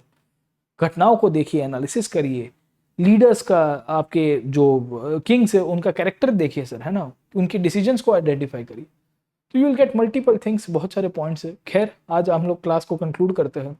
I'll see you in the next session. Till then, keep studying and always use this code PN Live. New courses have been started. Optional batch has been started. Please make sure you attend all these classes and ज़रूर से आप हमारे साथ platform पे जुड़ेंगे, हमें बहुत अच्छा लगेगा। और मैं आपको कल के क्लास के अंदर मिलता हूँ। Thank you very much, all the best and keep studying.